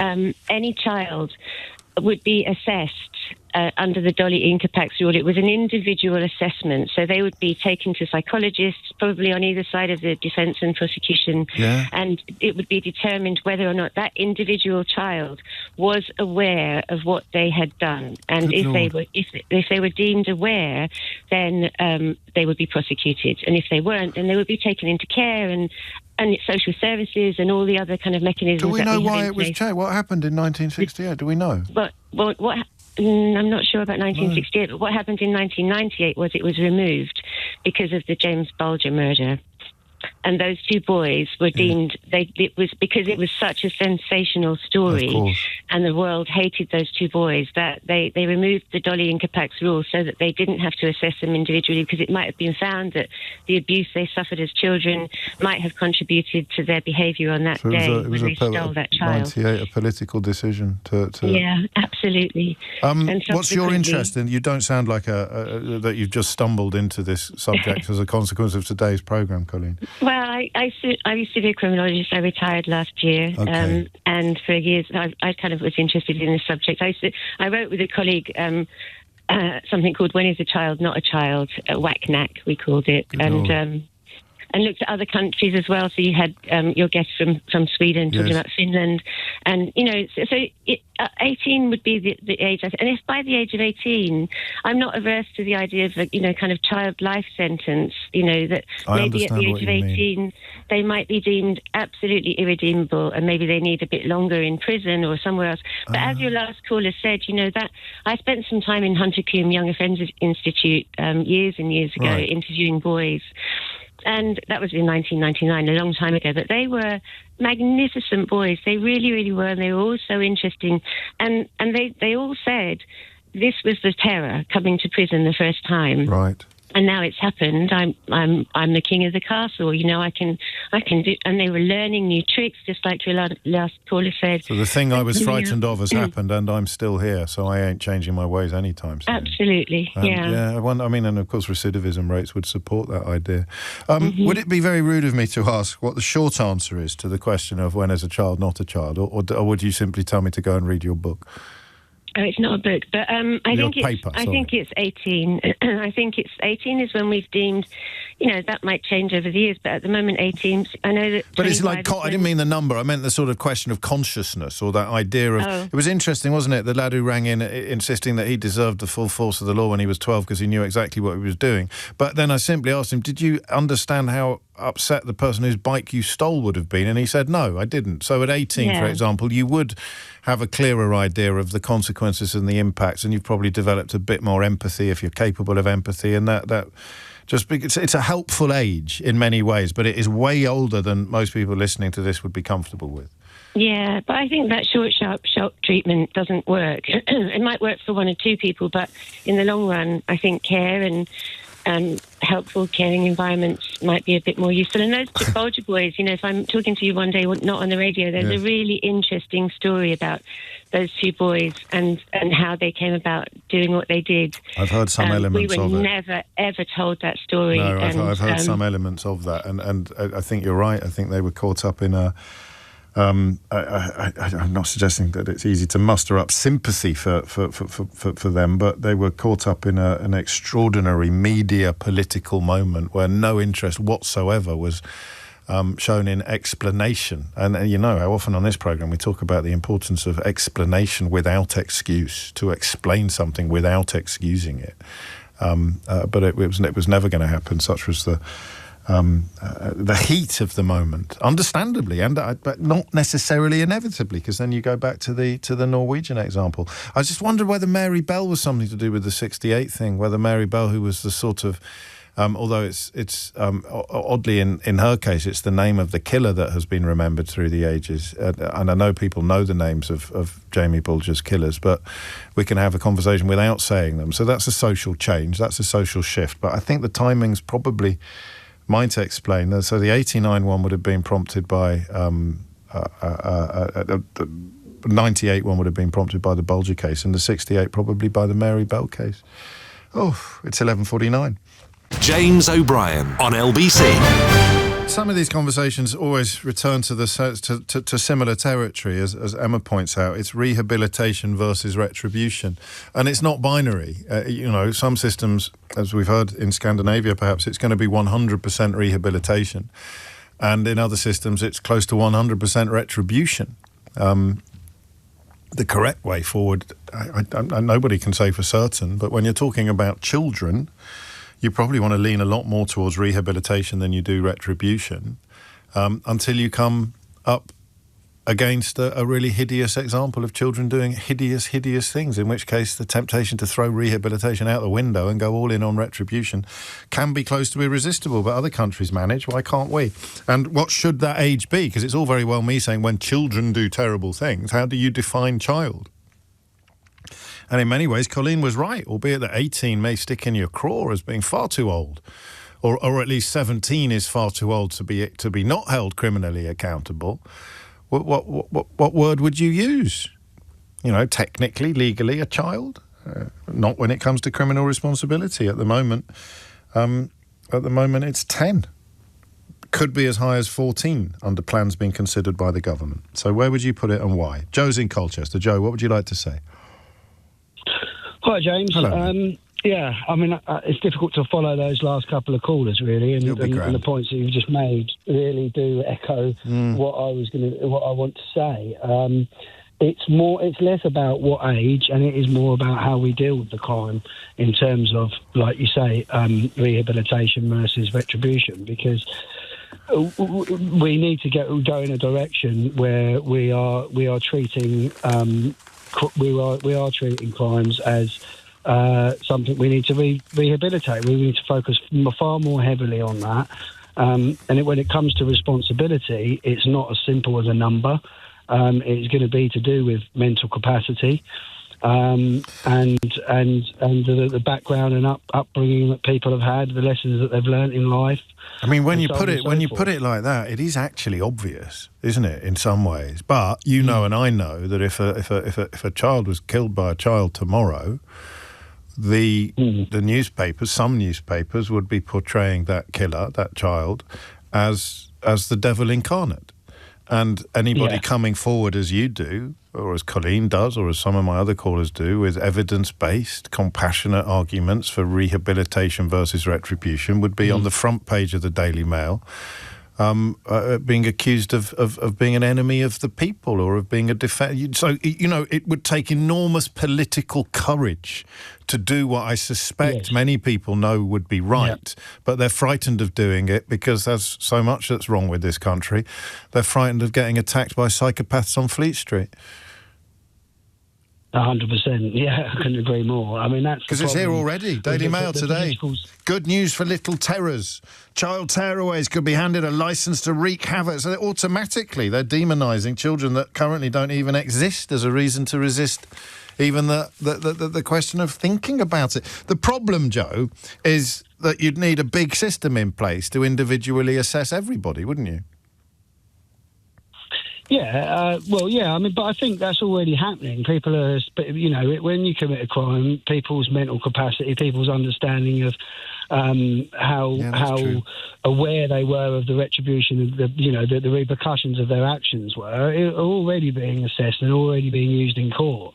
So I think that we just need to look at, if you've got somebody that has reached an adult age, maybe well into adult life, and seem to be void of any empathy and compassion, then it's far more difficult in those circumstances to simply rehabilitate them, and maybe in certain circumstances people need to be kept off our streets. Well, yes, exactly. Yeah, on a different tip, as Colleen pointed out, and that it normally would be chalked up as mental illness, but it's a little bit more complicated than that, as you allow.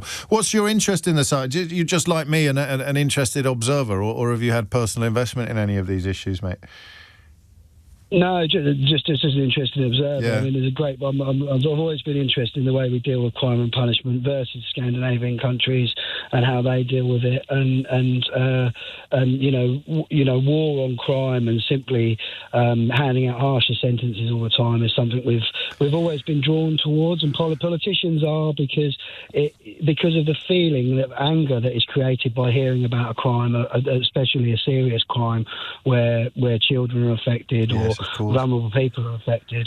They play on feelings. It becomes too much, rather than looking at evidence and facts. Yeah, and of course, if a business model of our media is to make people as furious as possible, regardless of the subject matter, then when something comes along that is absolutely horrifying, they are in relative clover. I remember when Baby P died in South London, and the call for retribution was so loud that they ended up sacking the head of social services, and she came back with an almost cast iron case for unfair dismissal, and took the local authority for millions or hundreds of thousands of pounds. I forget the exact details, but it is exactly what Joe describes, that sort of understandable baying for metaphorical blood after real blood has been spilt, and the age for many people won't matter at all. But I think that my callers this hour have done a pretty good job of reminding us why indeed it should matter, why age should matter. I mentioned ADHD a moment ago because of the high incidence it has among the prison population. It's becoming one of my favourite subjects, not least because I'm sad to report my prediction has come true, and it is now becoming a target, or people with ADHD are now becoming a target for precisely the sort of people that create an environment where fear and fury is a very profitable business model, and I want to work out why. James O'Brien on LBC. Minutes after 12 is the time. There was a story, I think I told you at the time, that it broke my heart. I found it really, really sad. And it was Britons with blue badges. It was people with blue badges, disabled badges, being sort of harassed, threatened and even filmed by strangers who think they are faking disability. And it's funny because I have two headlines in front of me, both from the last couple of months, one from April of this year and one from May of this year. And you can't help wondering whether the people responsible for the first headline are aware that they are also responsible for the people described in the second headline. So here's a story from the Daily Telegraph in May of this year. Councils hand out blue badges for ADHD. People with neurodivergent conditions are taking advantage of rule changes introduced in 2019 that allow those with hidden disabilities, which is in quotes for some reason, to apply for the parking permits for the first time. I don't think they've got any numbers, actually, involved in the figures for people specifically with ADHD, but it doesn't matter because they've got a headline out of it. Councils hand out blue badges for ADHD. And then this headline from April of this year in the Guardian newspaper: people assume we're grifters. Disabled Britons report rise in abuse over blue badges. And there are days when I sit here and wonder whether really? Does anybody need me to point out that headlines like the first one will cause events like the ones described in the second headline? It's absolutely extraordinary to me that we are demonising disabled people, and causing the kind of abuse and attacks described in the Guardian article. And I don't get it. So here is the question. Why is this happening? Because, listen, there's not the only... Council hands out blue badges for ADHD is just one story. Children incentivised to get ADHD and autism diagnoses, say experts. Dyslexic people allowed to jump airport queues. That's the Telegraph coming for dyslexic people. Middle classes drive surge in ADHD prescriptions. That's the Times. The Times and the Telegraph seem to have a bit of a cottage industry going with this stuff. Here's the Telegraph. Junior doctors claim they have ADHD to avoid night shifts. And the evidence for this is that the number of doctors with diagnoses has gone up. It's more than doubled since the pandemic, where they get the evidence that doctors are faking it in order to avoid night shifts, is a question for the ages. And this is going to sound a bit odd, right? But every time I see a new section of society getting targeted, my heart sinks a bit. Because it always involves either identifying or even perhaps sometimes inventing problematic people or people doing wrong, and then taking your enormous paintbrush and tarring absolutely everybody else with exactly the same brush. I know you think I bring Brexit into everything, but this is actually a really interesting observation, even though I say so myself. I am always mindful of the first time I heard somebody on the programme say to me, "Oh, she said I didn't mean you."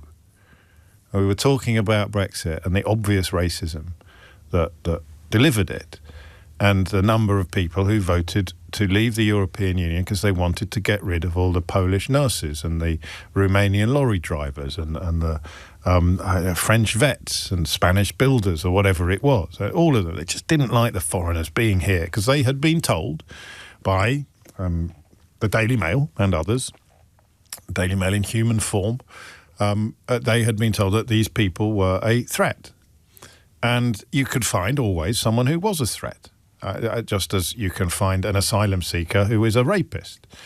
But the determination to jump from that hideousness to the idea that all asylum seekers are rapists or potential rapists, or that all Polish lorry drivers are benefits cheats. Do you see what I mean? You find one example of a problematic person and you immediately leap to punish everybody. So I don't mean you. It's almost like a mantra for this programme because of the number of people that rang us and said, my mother-in-law voted to leave the European Union to get all the immigrants out. And I said to her, Mum, I am an immigrant. I am Polish.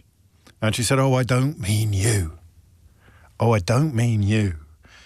People assume we're grifters. Disabled Britons report rise in abuse over blue badges. Badge holders and carers report being harassed, filmed and threatened by strangers who think they are faking disability. Oh, I don't mean you. I don't mean you. ADHD. Sharp-elbowed patients able to jump long NHS waiting lists with a private diagnosis. Some people's ADHD is such that they are arguably not even in full control of their own existence. Oh, I don't mean you. I don't mean you. And we talked about this yesterday with Farage doing very well in the polls at the moment. He has to find another section of society to attack and pretend that they are all awful. I mean, he did it with Romanians not long ago. He did it with European Union citizens. He's been doing it with Muslims for years. He's flirted with anti-Semitic conspiracies since his school days, praising Hitler and calling for his contemporaries to be put into gas chambers, according to his contemporaries.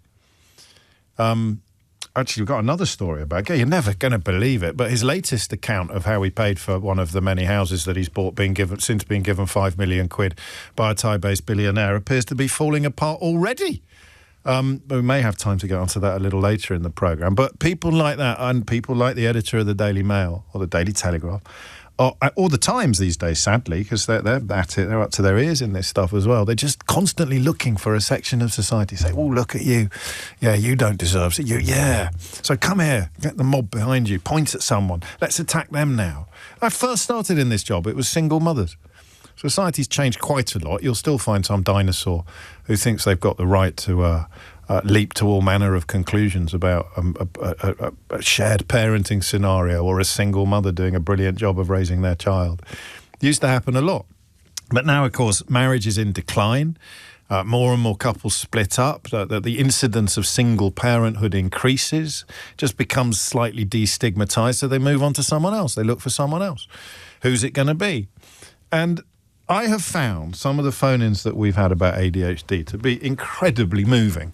There is something about the idea of taking your little boy along for a diagnosis because he's having a terrible, terrible time at school and just hearing so many bells ring in the back of your brain. So many bells ringing in the back of your brain that you realise that you were like that all along. They just didn't have a name for it when you were a kid. It's extraordinary, really, to reflect upon dyslexia as a condition that we now understand in ways that we didn't. The Daily Mail and the Daily Telegraph and the Times would, if they were treating dyslexia in 1990 like they're treating ADHD in 2026, they'd be writing articles about how doctors are faking dyslexia, or because the numbers have increased, because the number of diagnoses have increased exponentially, they are inviting people to believe that almost everybody is lying. All of these new diagnoses are fake. Oh, I don't mean you. You've got a real diagnosis. You've got a real diagnosis. Yeah, I don't mean you. I mean all the other ones, the ones I'm reading about in the Daily Telegraph, the doctors that are trying to get off night shifts, the parents that are being sharp-elbowed, the middle classes who are driving a surge in NHS prescriptions. What if we have just reached a point in our history where we see something and recognise it and name it? Like we did with dyslexia. You were just thick in my day. I can't get past this observation. It only occurred to me relatively recently.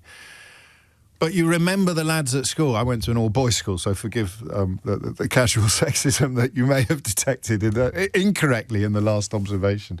I remember the lads at school who were ridiculed for their lack of intellectual rigour, for their lack of intelligence in some ways. And in fact, one of them, I'm back in touch with on Facebook, and he remembers a single teacher when we were 8 years old who was a bit of a visionary, who was a bit ahead of the curve on dyslexia, and actually took this lad under his wing and spoke to his parents and explained he's very, very bright. He's just got dyslexia.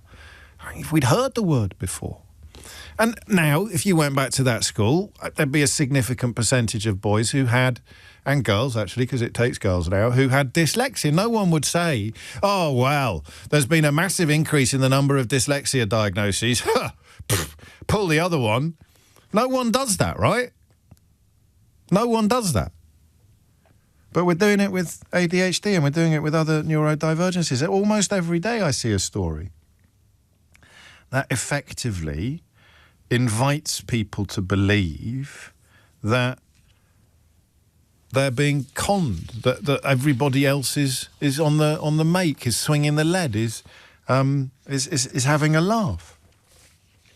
And it leads to the story that I touched on at the time, but I think we were rather overtaken by events.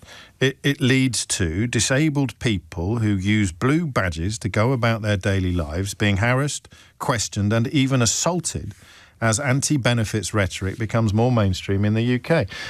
I hate the fact that I'm being proved right about this, just as everything else that stems from the kind of politics that Nigel Farage represents. I said that disabled people were going to start being demonised, and I said the people who would be most at risk are the people who are not most obviously disabled. I took a call 10 years ago from somebody with a lung condition that meant they could walk fairly well and fairly easily for about 50 yards. So they would get out of their car at a supermarket, and once in a blue moon, while they were walking into the supermarket, someone would point out that they seemed perfectly capable of walking. And you find yourself thinking, I mean, you have to be quite horrible to frame that thought in your own head privately. You see somebody getting out of a car with a blue badge and you see them heading towards the supermarket and you think, God, they're faking it. So that's quite a nasty impulse already that you have as a human. But then they're going to articulate it. They feel emboldened in our current society. They feel emboldened to accuse people of conning, because that's what happens when your media model is to find 1 in a million doing something wrong and pretend that that means a million are a problem. Most obviously with immigration, but as I said to you about 6 months ago, that spotlight's going to shift. They're going to have to find other people to demonise and abuse. And it's going to be disabled people in general or neurodivergence in particular. And even within neurodivergence, ADHD seems to be a cottage industry, as I said, for at least 3 newspapers, The Times, The Telegraph and The Daily Mail, all attempting to introduce ADHD into headlines designed to make you angry and to make you cross that people are faking it, making it up, doing something. And I want you to tell me why it works. That's all. I want you to tell me why it works. There's nothing difficult about predicting it, I don't think, although I wish more people would have a go. It might make them look to their own behaviour sometimes as well. I want you to tell me why it works. Why is ADHD being so successfully turned into the latest sort of tabloid terror campaign? 0345 6060973. Why does it work, is what I want to know. The other thing I want to know is whether you have suffered any form of blue badge abuse and what you think has caused it. So when you hear of disabled Britons reporting a rise in abuse, you find yourself thinking that's such a horrible mark of our country. Listen, hey, don't get me wrong, there'll be some people using blue badges who shouldn't be. But here's your choice, right? You either accept that and move on, or you accuse everybody using one of being part of the problem, or everybody who's not, immediately and visibly disabled, you accuse them of being... It's like every other area of life. You see a problem, you have a choice. Do you respond to that problem as if it is a self-contained problem, or do you pretend that it's evidence of a million other problems going on? So that's how you end up leaving the European Union, by voting to get rid of all the foreigners, but not the ones you actually know. And it's how you end up thinking, there's far too much ADHD diagnosis going on. Oh, well, look, obviously my niece has it. I don't mean her. Or you find a story, or you know someone who you think is swinging the lead, and therefore you conclude that the entire benefits bill is bogus. I've never understood. I don't know I've ever asked you before. Why does it work so well? I can understand a fear of the unknown, the othering of the person who looks different. I've never really understood homophobia, to be honest with you, but I think you need to know your religious history to understand the historic application of homophobia. You need to understand why some congregations were repulsed by the idea of people in their flock not procreating, not having children. So homophobia has a sort of weird rationale to it almost. And then, of course, there is the fear of your own sexuality. I think an awful lot of homophobia is driven by feelings that we have been taught to be ashamed of in society. And then if you find yourself having those feelings, you hate yourself for having those feelings, and you project that hate onto people who've actually been lucky enough or have the confidence to come out sexually. So you can get your head around that. But remember, in Niemöller's poem, the fascists, the Nazis always go after the disabled. And the way that you can target the disabled is by pretending that they're not disabled at all. It's a big step, isn't it, from targeting foreigners to targeting disabled people. Even if you're a massive racist, you're probably unlikely to ring me up and tell me that the reason why you support this legislation is because there are too many people in wheelchairs behind the tills at Sainsbury's. To actually target the disabled. So how do they get you to target the disabled? They tell you that they're not really disabled at all. And ADHD is a wonderful wedge for that process. What is the purpose of most media in this country? It is to stop us from recognising why life is unfair. You've got to blame somebody else for the fact that you don't have as big a slice of the pie as you think you deserve. Do not go after the pie makers. Do not go after the pie owners. Do not go after the pie architects. Go after that person over there with a smaller slice than you, or even perhaps a bigger slice, but still a pathetically small slice in the context of the pie manufacturers. So why do you want to buy a television station? Why do you want to buy a politician? Why do you want to buy a newspaper? Because I've got to get the plebs angry with someone else. Otherwise, history has taught us from the French Revolution right through to the Occupy Wall Street movement, if they're not angry with the foreigners, they're going to get angry with me, the super rich, the mega wealthy, the oligarch. And now it's disabled people. Now it's ADHD. Why does it work? And what are the real life consequences for genuinely disabled people? You are on the receiving end of this rhetoric. So we've done it a lot with racism. We nearly did it today, actually, with NHS nurses reporting, hideous rises in racism. But listen, if you've got a politician sitting in the House of Commons who can say that there's too many black faces on television without getting any punishment whatsoever from her employers, then who's going to tell someone marching into a hospital ward and complaining about there being too many black nurses there that they're doing something wrong? This is the land that Nigel built. And it's moving away from foreigners or from ethnic minorities who aren't foreign at all. It's moving to disabled people, just like I told you that it would. Why does it work? 0345 6060 973. Why does it work? And, crucially, what's it like to be on the sharp end of Daily Telegraph, Daily Mail and Times reports designed to make the rest of us think that people with disabilities, particularly invisible disabilities, are all on the make, are all swinging the lead. It's 12:22. James O'Brien on LBC.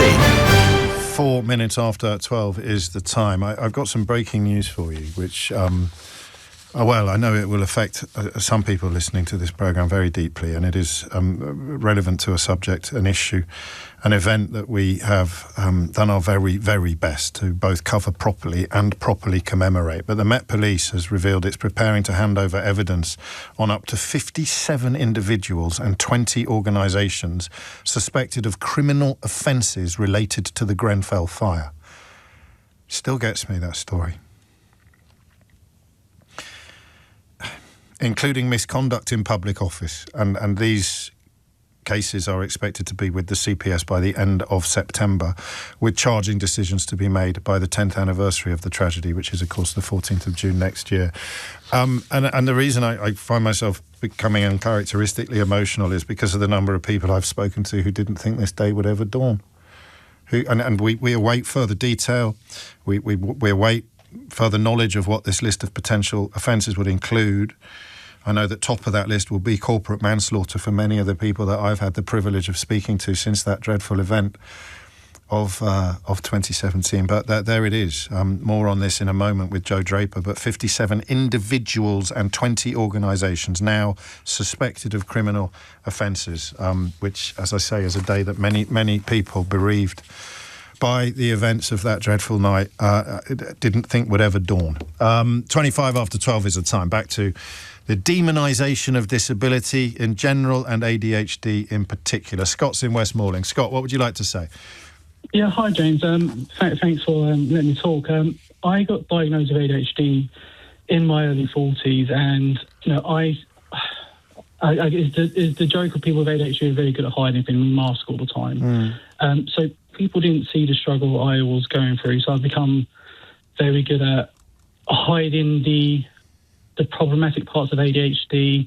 I was also dyslexic as well, which didn't help at school, so I got he's a problem child, he's a bit thick, and I still get it from friends because they know it'll wind me up. Yeah. But I've had to find coping mechanisms through therapy, through support from my family and my wife to dare to be a good functional human. The diagnosis really made me realise that I was struggling and masking a lot of the time, and people don't see that. People say, everyone's a bit ADHD. It's that kind of joke people keep saying nowadays. Oh, I like to swap hobbies all the time. Oh, I lose my attention span when I'm a bit bored. they don't see the psychological impact ADHD does have, the burnout, the insecurities, the constant having to reinvent yourself to fit in and then trying not to fit in because you want to be yourself.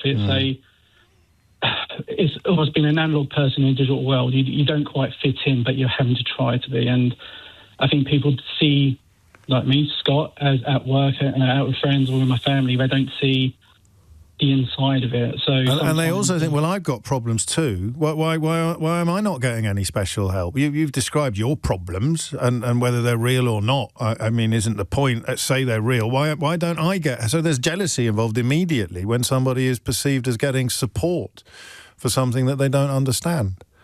Exactly. I think there's also and you said it earlier on, people who get ADHD get a lot of benefits now. It seems to be that demonisation that it's very easy to get support if you have a diagnosis. When I got my diagnosis, the therapist said to me, even though you don't need it because you've worked, and I have always worked my whole life, he said, if you want to get some support, apply for PIP or get a blue badge if you get anxious, no parking, try these things. FYI, they're probably going to say no.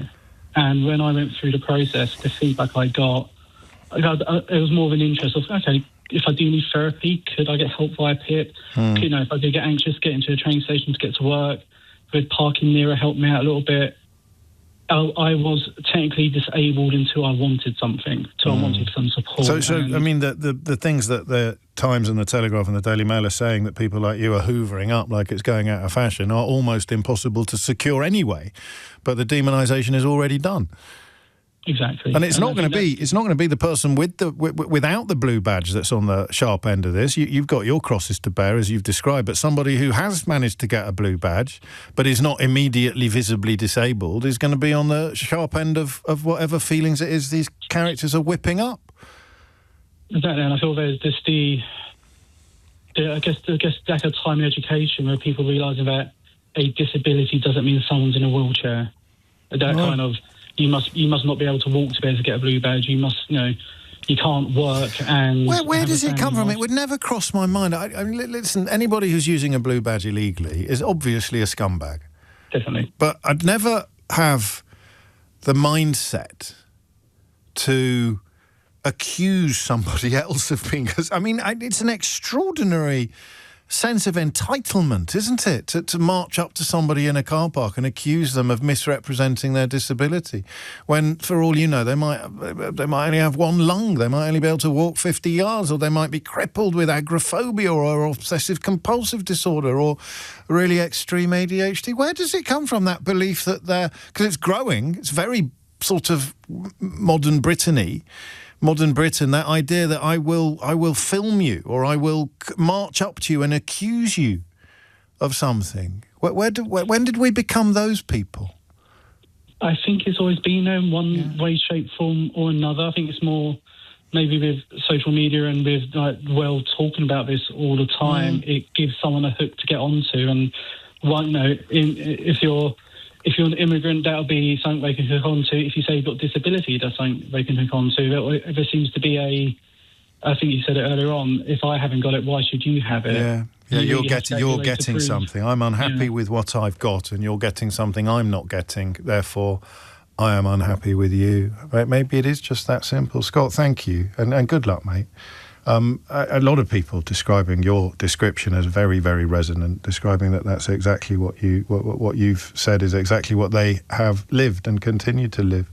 12:30 is the time. Dominic Ellis has your headlines. James O'Brien on LBC.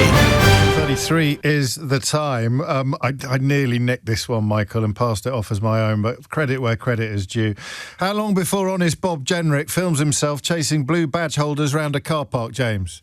Asks Michael as we track the movement of the sort of, what would you call it, the laser gun of hatred, moving briefly away from ethnic minorities or foreign-born residents of this country and moving instead to the disabled. We'll get back to that shortly. But Let joy be unconfined. Simon Marks is here. I always feel a strange disturbance in the force, Simon, when I haven't spoken to you for a while. But similarly, there's a little bit of Groundhog Day to the first thing that we're going to talk about. When is a ceasefire not a ceasefire? When they carry on bombing. But when is an attack not an attack? When it gets called off at the last minute. And that's what happened yesterday. Yes, when is an attack that had never been previously disclosed to the American public or to the wider world not an attack when it gets called off at the last minute? I mean, that, James, is exactly what President Trump did yesterday, raising a whole raft of questions. The sudden posting of his claim on Truth Social that the leaders of Saudi Arabia, Qatar and the UAE had placed the arm on him and said, please don't go ahead with the planned attack that he says he was about to unleash on Iran over the course of the next few hours today, raises enormous questions about the president's own capacity to try and find an off-ramp from this conflict, and not only find an off-ramp, but exploit it properly so that he can actually bring the conflict to an end with the really detailed, boring, time-consuming negotiations that is going to require. But it also raises a raft of other questions. I mean, this war on Iran, we now know, was greenlit by the president because the Israeli Prime Minister Benjamin Netanyahu said to the Americans, I'm going to attack Iran in the early hours of March the 1st.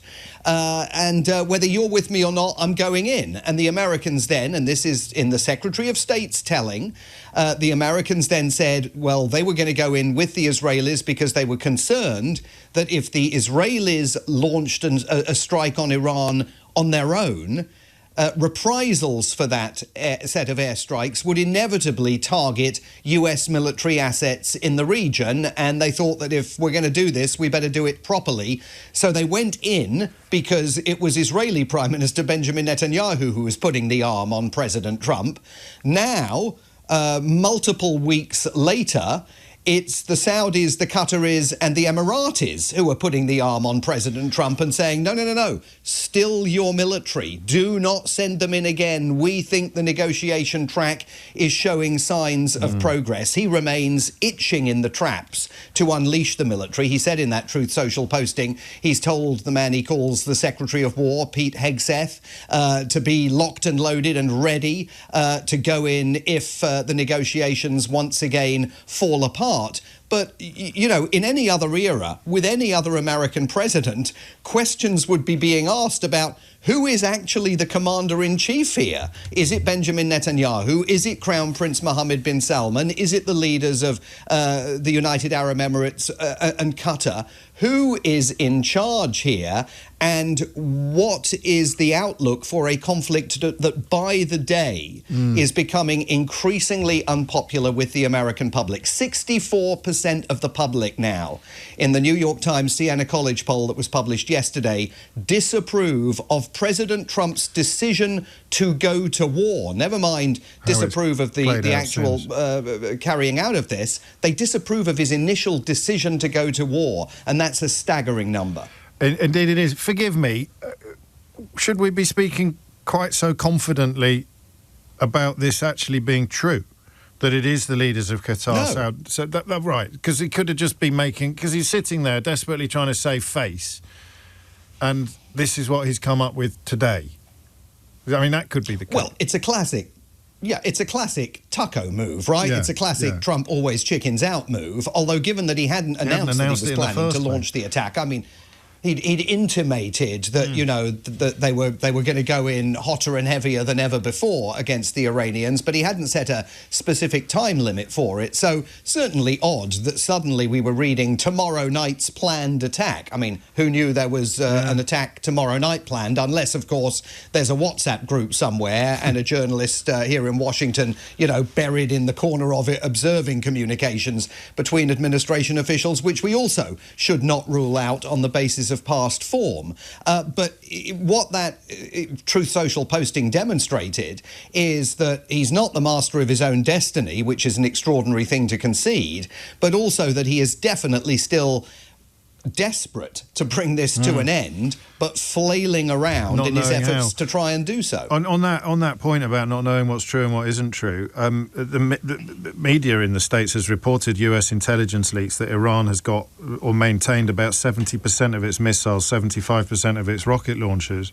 So Donald Trump then has to come out and say fake news. That's not true. And the average punter or the average observer or the average journalist, or there's nothing average about you, Simon, it just has to toss a coin. I mean, you're probably going to trust the intelligence leaks more than you're going to trust the President of the United States of America.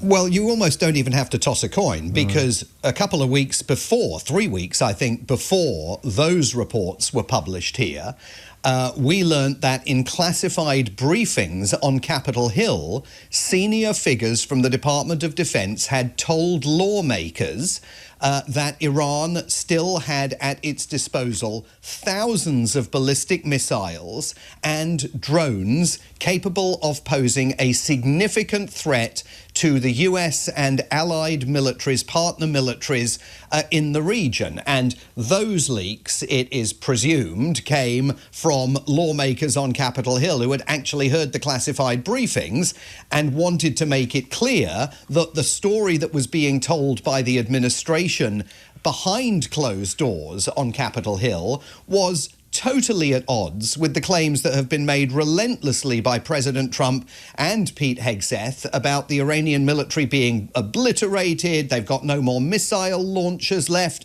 That, according to the latest reporting, is absolutely untrue. They've got no anti-aircraft capacity. You know, they were a military completely on its knees. That is not what lawmakers were told last month, and it's not what these new claims that have been published here over the last few days are maintaining. And of course, you then have that you've talked to us before about the late night Truth Social brain dumps, where perhaps we get closer to the truth of what's going on in his addled noggin than we do at any other time. And I'm going to get this verbatim because otherwise people won't believe it actually happened. If Iran surrenders, admits their navy is gone and resting at the bottom of the sea, and their air force is no longer with us, and if their entire military walks out of Tehran, weapons dropped and hands held high, each shouting, I surrender, while wildly waving the representative white flag, and admit their defeat to the great power and force of the magnificent USA, the failing New York Times, the China Street Journal, which is what he calls the Wall Street Journal,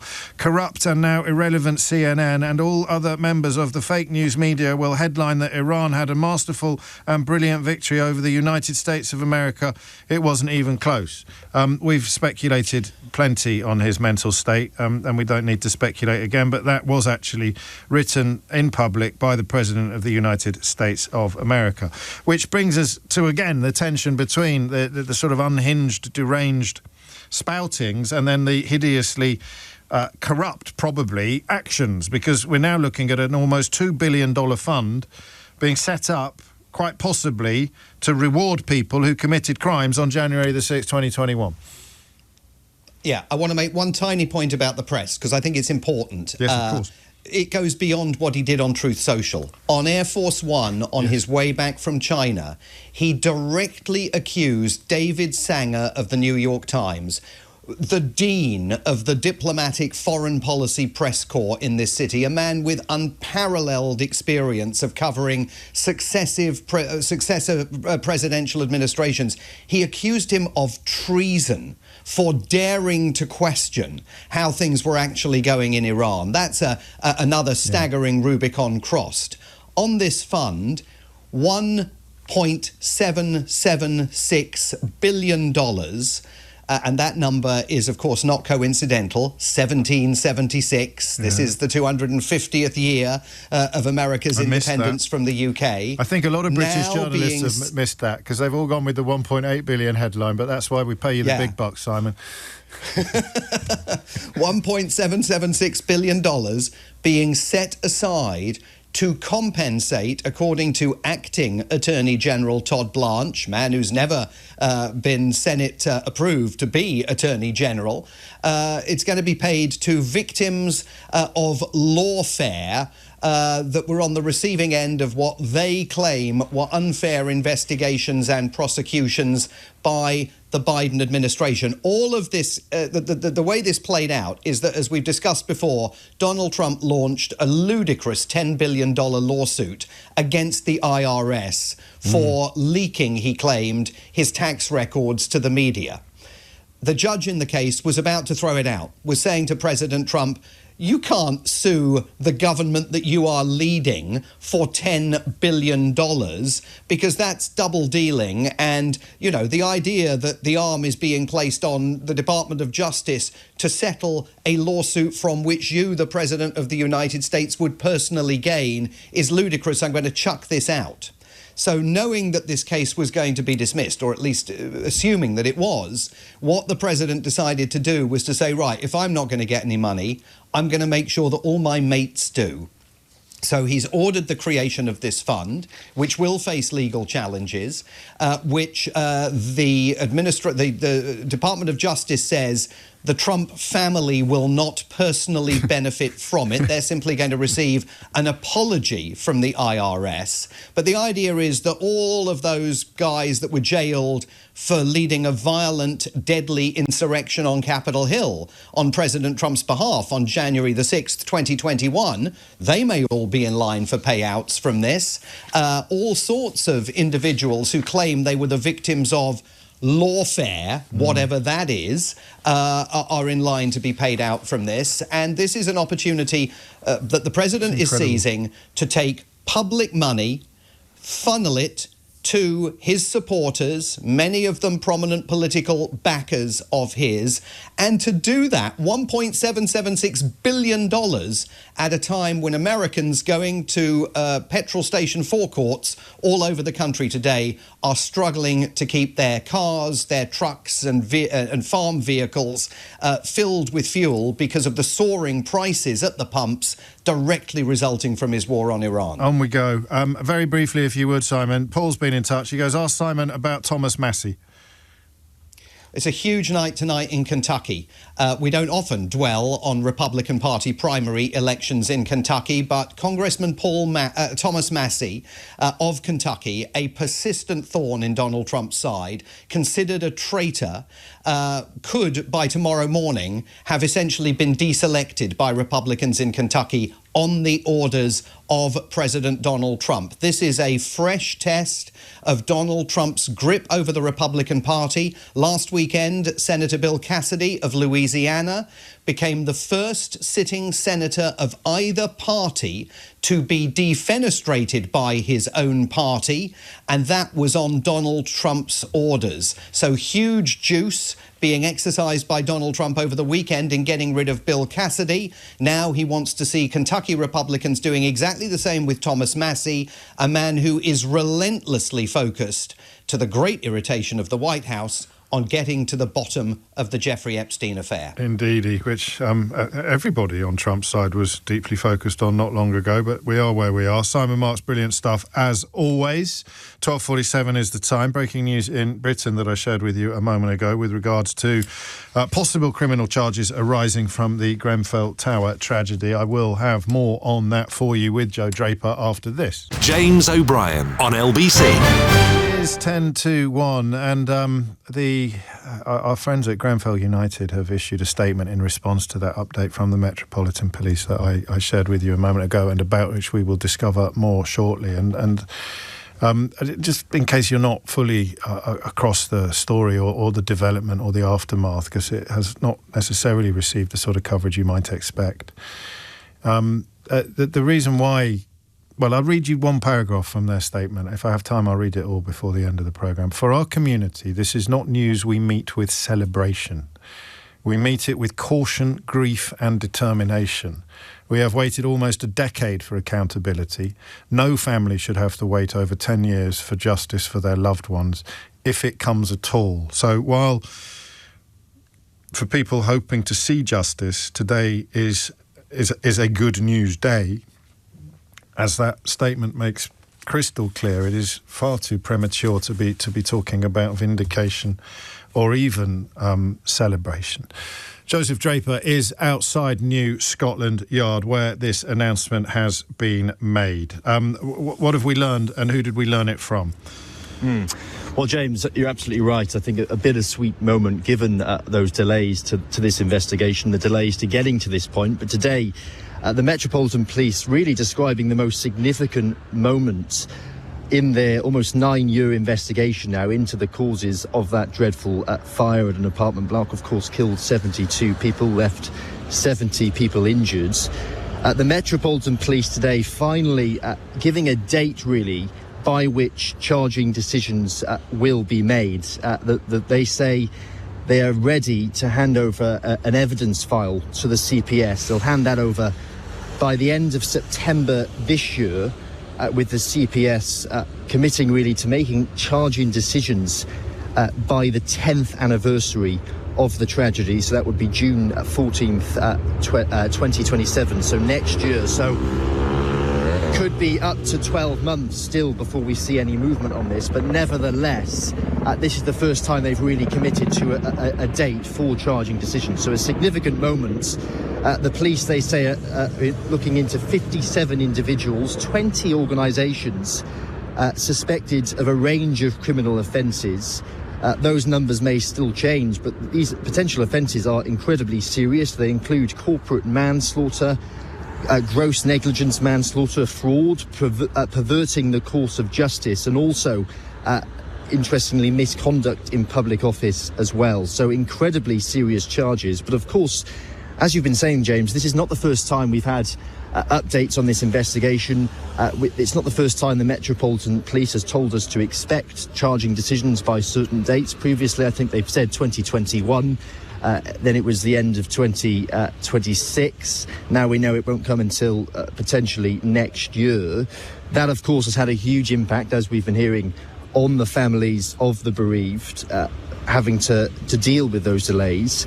I've been speaking to the officer in overall command of the investigation, Gary Moncrief, and he did acknowledge the impact of those delays on the families, James, but he told me he was now confident of that date, and this is what he's been telling me. Where before we've tried to give an indication of how long their investigation is going to take, and we know that's important for families and for the bereaved, the survivors and the residents to do that. It's always been very difficult to plan an investigation that is of such a scale and magnitude of exactly when the investigation will finish. Now we're nearing the point where we're ready to provide files to the CPS, then we are much more confident and much more aware of what exactly will constitute those files and what's still to come. So we are confident in that date, and the CPS are confident that if we provide those files by that date, that they'll be able to take the charging decisions before the 10-year anniversary. And James, the Metropolitan Police at pains today to really describe just how complex and huge this investigation has been, the largest in its history, costing, they told us, around £150 million to date. So a huge investigation, they say, affected by delays from COVID, the COVID-19 pandemic, also the public inquiry as well into the Grenfell tragedy. But finally, you know, this really is a significant moment for the families of those affected. Yes, albeit you've put in all the necessary caveats for no cause for celebration, and we've been very close to this territory before, but this is a welcome development. There we go. Joseph Draper, LBC's reporter, outside New Scotland Yard with news of CPS charging decisions being expected now by the 10th anniversary of the Grenfell Tower tragedy on the 14th of June next year. Quick text, then time for one more call, I think, and I'll use the text to set up the call, if I may. This is from Joseph, another Joseph. I'm a bit behind, James, but I'm dressing I'm dreading the day my wife gets targeted for her blue badge. Yes, on a good day she can walk to the store door, but what they don't see is that when she does that, she will always take a trolley, and when she gets home she'll dump the shopping in the fridge or on the worktops and have to sleep for an hour or two. And if she gets scared to leave the house because of all this, then that would be just wrong. I've had quite a few messages like that, but I want to find time to listen to Elizabeth, who's in Maidstone. Elizabeth, what made you pick up the phone? Hello, James. Hello. First-time caller. Welcome. So it's nice to speak to you. Likewise. It's a shame about the conversation we're about to have, however. Yes, I'm sure. So just to start, I am an ambulatory wheelchair user, which means that sometimes I am able to walk. However, most of the time I do use a wheelchair. Unfortunately, I have been targeted multiple times, particularly by men who are older, when I am getting out of the car. It will often be me getting out of the car, setting up my wheelchair, but in that time they find it necessary to walk up to me and confront me about my use of the blue badge bay. What do they say? Can you remember any specifics? Or Yes. I remember one particular gentleman, and it's really startled me. And I was in front of my daughter was next to me, and she was 8, just to get a bit of context. So very young, and as a young carer, it still shakes me up to this day. Sure it does.